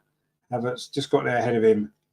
And he's given a yellow card to Decore as well. We've played a minute of stoppages, so there's another 6 minutes to play for Arsenal to hang on for what would be a really good 3 points now in the circumstances, wouldn't it? Down to 10 men after 65 minutes, or whenever it was, when Tomiyasu got sent off. And it's been a difficult. We've had a difficult spell, haven't we? A lot of Palace possession, a lot of balls into the box. But anyway, Terry says this is what we need: silly fouls by Palace. Yeah, indeed, we do. We've got to manage the game well, haven't we? And Palace have got to try and get the ball back. They have now because we conceded a free kick, and now Palace are going to try and get the ball back up the other end of the pitch. We've played 2 minutes of stoppage time. There's 5 minutes left. So Arsenal still got a lot of work to do. Jordan Ayew over on that far side. Is it going to be him again who denies us a victory? He's scored a few against us, hasn't he, over the years? Lays the ball off instead. Palace in possession. Now the ball's back where it spent much of the last 10 minutes in front of our penalty area. Eze now trying to create some space. Now Tyreek Mitchell on his near side. Can he get the cross in? No, he can't. He goes back to Eze again. Plays it square. It's just touched off to Gay. Plays it up this near side again to Tyreek Mitchell. We've played 2.5 minutes of stoppage time. There's going to be 7, remember, to play. So we've still got some anxious moments to come. You feel our Palace going to get one more big chance. It's Eze now with a cross towards that far post, but it's overhit. And it's going to go all the way through to Aaron Ramsdale. And he's going to be in no rush, is he, to get on with this game. That wasn't the sort of ball that Crystal Palace needed at that point in the game. Very poor cross that was from Eze. But there is still time. We've played now 3 minutes of the 7. Ramsdale is taking his time over this and then kicks it long. Get the ball up the other end of the pitch, which is sensible. Kai Havertz is after it, but he's committed a foul. And then he kicks the ball away and he's going to get a yellow card for that. He was quite lucky not to get a yellow card earlier. Otherwise, he'd have gone off as well. And we'd have been down to 9. Not for the first time in a game in recent years either. Anyway, Kai Havertz has got booked for that, kicking the ball away, which I don't think anybody can argue with that one. Anyway, Guy now for Palace. They've still got time. We've played 93.5 minutes. We've got 3.5 still to play. The ball played into the penalty area. It wasn't a great ball, actually, and we can defend that well. And it is defended well by Gabriel. And it's going to be a goal kick to Arsenal. It's been backs to the wall, hasn't it, these last 10 minutes? And Arsenal celebrating that bit of defending there from Gabriel as though it's a goal. I wonder what's going on with Gabriel, actually. That's a conversation for another day. I'm sure Adam will be talking about that tomorrow on the Arsenal review at 8 o'clock. So please join him for that. It's going to be another good show. Looking back on this game, looking ahead to Fulham. Obviously, a lot of talking points in this game as well, isn't there? So it's definitely going to be a good show, that one, tomorrow. And it'll be even better if Arsenal do manage to hold on for this 3 points. And we've managed to clear the ball away this time, deep into that Crystal Palace half. The ball's now been headed back to goalkeeper Sam Johnson, who's been a virtual spectator for the last 20 minutes, hasn't he? We've now played 94.5 minutes. So Arsenal are nearly there, but Palace coming forward again with Eze on this near side. Plays the ball back in to Jefferson Lerma, dinks the ball towards that far post. That's a better cross, headed back across the 6-yard box. It's bobbling around in the air. Arsenal can't get it away. Ramsdale's there, but he's not done particularly well. Mitchell's shot over the top, and that was maybe the big chance for Palace. Ramsdale made a little bit of a mess of that at the beginning, you have to say, but that cross in there, it was headed back in, and the ball was bouncing around the edge of that 6-yard box. Arsenal couldn't get it away. Ramsdale came for that, didn't really maybe get a good connection on it, and it fell to Mitchell. And luckily, he's a defender, and luckily he couldn't keep that ball down, and it's gone high over the crossbar. Difficult chance it was. He had to take it early, and it's gone flying over the crossbar into the Holmesdale Road end. And is that going to be that for Arsenal? There's still 1.5 minutes of stoppage time remaining. Arsenal desperately hanging on for this 3 points. And we've now got just over 1 minute of stoppage time to play. But Palace are coming forward again. Is there going to be a dramatic sting in the tail in this game? Eze plays it up his near side to Mitchell. Mitchell drills it across the 6-yard box low. Hammered away there from William Saliba. And it needed to be as well, because Palace would have had a big opportunity there. But Arsenal get it away. It's now again on this near side with Mitchell, plays it in to Mark Guy. Palace taking their time, but they don't have much time left. That's a poor touch. Declan Rice gets his foot in, but Palace are still in possession. We've played over 6 minutes of stoppage time. We're into the closing stages here. Can Arsenal hold on? That ball's pinged out by Mark Gato over to that far side. Palace now, this might well be their last chance. Zinchenko's got some defending to do. The cross comes in towards the edge of the 6-yard box. Ramsdale's there, grabs it at the second attempt. And I think that is going to be that. Surely that's it now. Palace have lacked quality, haven't they, in that final third? And Arsenal defended pretty well with 10 men, you have to say. We defended really, really well. And we're just about to see this game through and get a very, very big 3 points. Ramsdale's clearance as the 7 minutes of stoppage time ticks around. It's going to be a throw to Crystal Palace on this near side. Is there going to be time? There isn't time to take it. Arsenal have held on. Wow, what a dramatic game that turned out to be. Not what we was expecting, and certainly not what it looked like being for quite some time. The Arsenal players quite rightly are celebrating a big victory. It's tough with 10 men away from home anywhere. Crystal Palace, put us under a lot of pressure, didn't they, in that last 15, 20 minutes. They didn't really have too many big chances, a couple of headed opportunities. The big one was, of course, Hodgson Edwards, wasn't it, when a free header from 8 yards, which he put wide. Other than that, Arsenal were reasonably comfortable, and there was that late effort from Tyreek Mitchell, which, of course, flew over the crossbar, didn't it? But, wow, what a dramatic finish to this game. It has finished Crystal Palace 0, Arsenal 1. That doesn't really tell the story, does it, of the second half, which had pretty much everything, didn't it? It had the VAR for the penalty. It was a penalty, clear penalty, a foul by Sam Johnson, the Crystal Palace goalkeeper, on Eddie Nketiah, following a quick free kick. Martin Odegaard slotted that away. And Arsenal looked in control, but then Tomiyasu was booked for time wasting on a throw-in after 60 minutes, which seemed a ridiculous decision. And then it came to cost us a little bit later on when Ayew was trying to get away over on that far side. Tomiyasu, a slight bit of contact. Ayew went down. The referee produced a second yellow card, and Tomiyasu was off. And that obviously changed the game. We got deeper and deeper and deeper, but Crystal Palace wasn't able to score. We hung on, and we've got 2 wins out of 2. And there's only 3 teams have done that, which is Brighton who are top, Manchester City who are second, and Arsenal are third. And the only two teams who haven't played 2 games yet, of course, is Luton and Burnley. That game was called off, but they both lost their first game. So after 2 games, only 3 teams have got 6 points. That's incredible, isn't it? And this was, last week I think we're a little bit critical of Arsenal for hanging on and struggling to beat Nottingham Forest at home.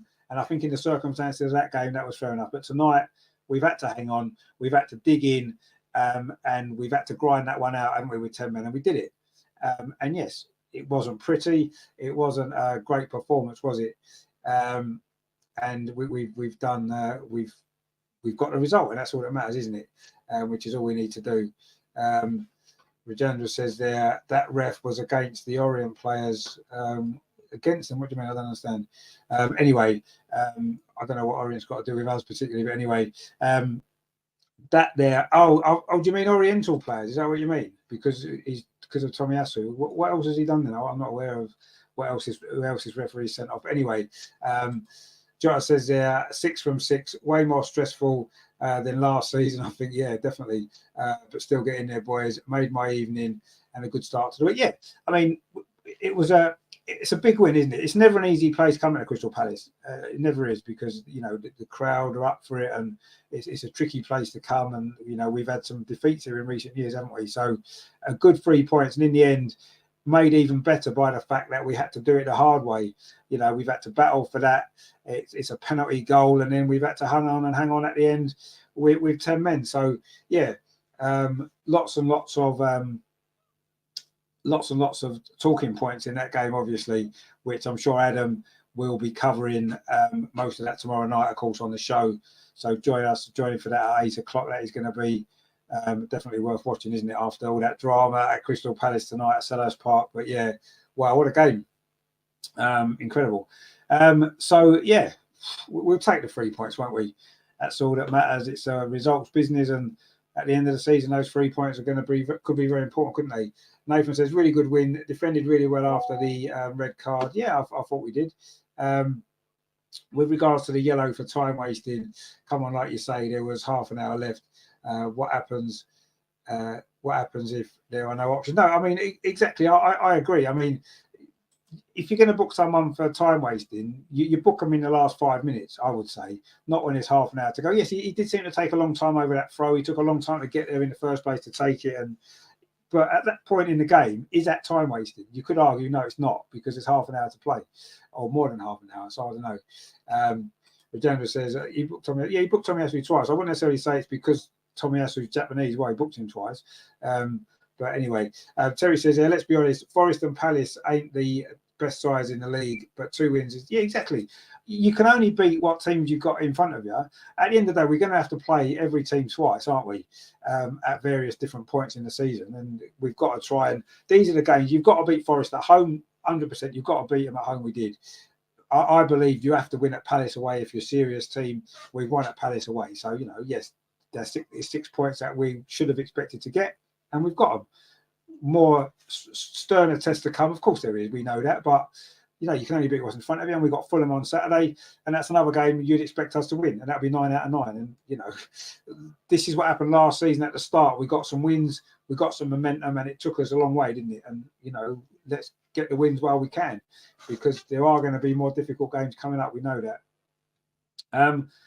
So yeah, well, exhausting. I'm exhausted now, I must admit. After that, it was quite a stressful 90 minutes, wasn't it? But we got the job done. And I think that's the most important thing, isn't it? And yeah, we move on now to the weekend. Jota says, "I always worry about Palace, although it's tricky for City, Newcastle, United, etc. It's a London derby for us, and I always reckon that makes it tricky." Yeah, London derbies are more tricky. There's no doubt about that. And as Jeremy says, 1-0 to the Arsenal. Indeed, I will probably play out with that little song in a minute. But yeah, no, you're right, Joe. It can be tricky, these London derbies, and you know, it's been a tricky fixture for us over the years, hasn't it? You know, there's no doubt about that. We've come unstuck here a few times, haven't we? So Nathan says there, Fulham will be without Mitrovic, indeed, because he's off to Saudi Arabia along with lots of other players this summer by the look of it. But yeah, so Fulham's a game I'd expect us to win at the weekend, if I'm honest. I mean, I think it should be fairly straightforward at home against a team without their main striker. So yeah, let's see what happens. But yeah, we should win that game, let's be honest. But who's going to play left back? Maybe Zinchenko now, because he was fit tonight, wasn't he? Kiwior, of course, as well came on. So we've got a few options, haven't we? Because of course Tomiyasu isn't going to be fit, is he, to play in the game on Saturday, is he? Because he'll have a suspension. So, but yeah, I mean, we got the win tonight, and that is the most important thing, isn't it? And we had to battle away for it, and we battled hard, and we got the job done. So yeah, a good performance. Yes, there's things to work on, things we need to improve. Before the 10 men, it wasn't a brilliant performance, was it? It had its moments. We kept the ball well. We didn't maybe offer enough goal for it at a time, so I think we need to look at that. But yeah, overall, it's a good win, and we have to be pleased with that. And hopefully, 6 points out of 6, we can now push on from here and build some momentum and keep going. And who knows where it might take us. You know, big things are expected for Arsenal this season. We haven't quite hit the heights yet in terms of performance, but as we've seen from Manchester City, it's getting it right at the right time in the season. You can be sloppy now, win games, and that's fine. Keeps us going, but when it matters, that's when that's where we need to see the improvements from last season, don't we? Jota says, "Cheers as always, Rich and chat. Nice for domestic football to be back, and for Arsenal to be stressing me out. Not so much that part. Yeah, I mean, it's what it's about, isn't it? It's what we expect in a way, don't we? It's nice sometimes if you don't get so stressed, but you know, it is what it is, I suppose. It keeps it entertaining, I suppose." Terry says, "My worry is our first 2 games ain't been great. We don't look too far away from losing against one of the better sides." Well, no, but we're not playing the better sides yet, are we? And when you look at Manchester City, in the first half of the season, when they generally drop most of their points, in the second half of the season, when it really matters, that's when they push on, and that's when they win game after game after game. So I'm not necessarily overly bothered if we're a bit sloppy now, but we're winning games. And even if we lose 1 or 2, let's make sure that when the second half of the season comes around, that's when we can kick in and push on. That's what we're going to have to do this year. That's the improvement we need to make, because that's where we fell down last year, didn't we? So, but yeah, 6 points out of 6. What more can you do? No more than that, really. There's only 2 other teams have done that, so we've got to be delighted from 2. Yes, they're not the hardest games, although Palace away is quite a tricky place to come, and we've got Fulham at home. We have to win that as well, and you know, 9 points out of 9, we keep moving. So yeah, we got the job done tonight. It was nervy, it was difficult. We didn't maybe play as well as we can, but in difficult circumstances, we dug in and we showed character. And that's the one thing that sometimes we haven't always shown, have we? So we've got to be delighted with that. And it's a brilliant 3 points. And yes, we move on to Saturday, and Fulham it is 3 o'clock kickoff as well for a change, which is nice, isn't it? So I'll be back for the watch along of that one. Don't forget, though, tomorrow night, Adam's here with the Arsenal review. A lot to talk about, I'm sure you'll agree. So join Adam for that and guests tomorrow at 8 o'clock. A lot to look back on for him there tomorrow. So that's going to be good. And, of course, before we go, we just need a little bit of...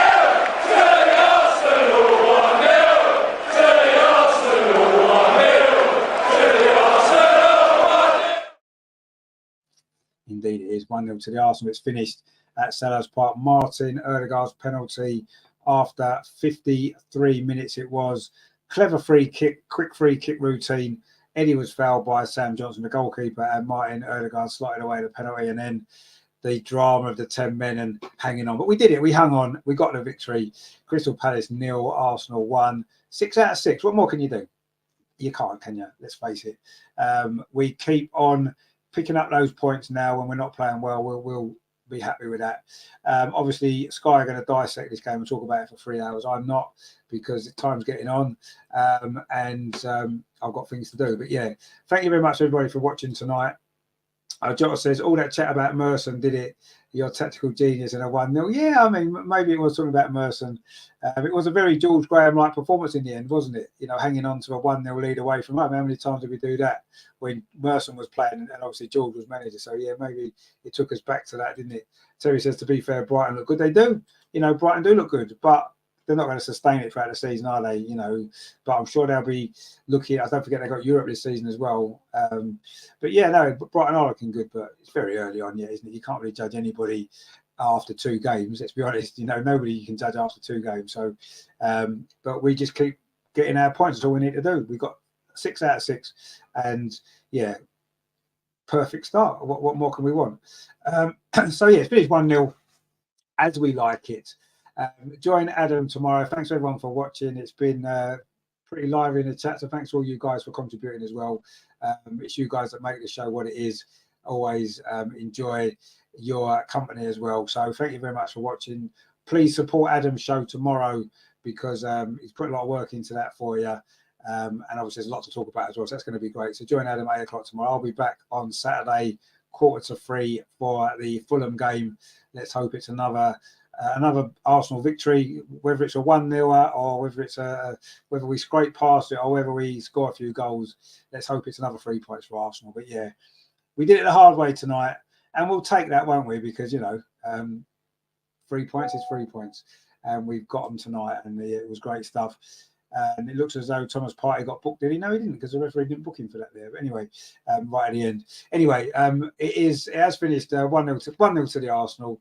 Thank you for watching, guys. Don't forget, give us a like before you go. If you haven't subscribed yet, please consider doing so. We're not far off 2,000, actually. That'd be good, wouldn't it?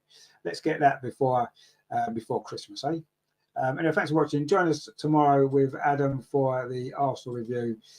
Terry says, a great show again, Richard. Have a great week, and see you all on Adam's show. Is on all night. So come on, you goodness and girls, indeed, yeah. So thank you all you guys for watching. I will see you on Saturday. Adam will be here tomorrow. Take it easy, guys. 1-0 to the Arsenal. We are joined top of the league. Feels good, doesn't it? See you soon, guys.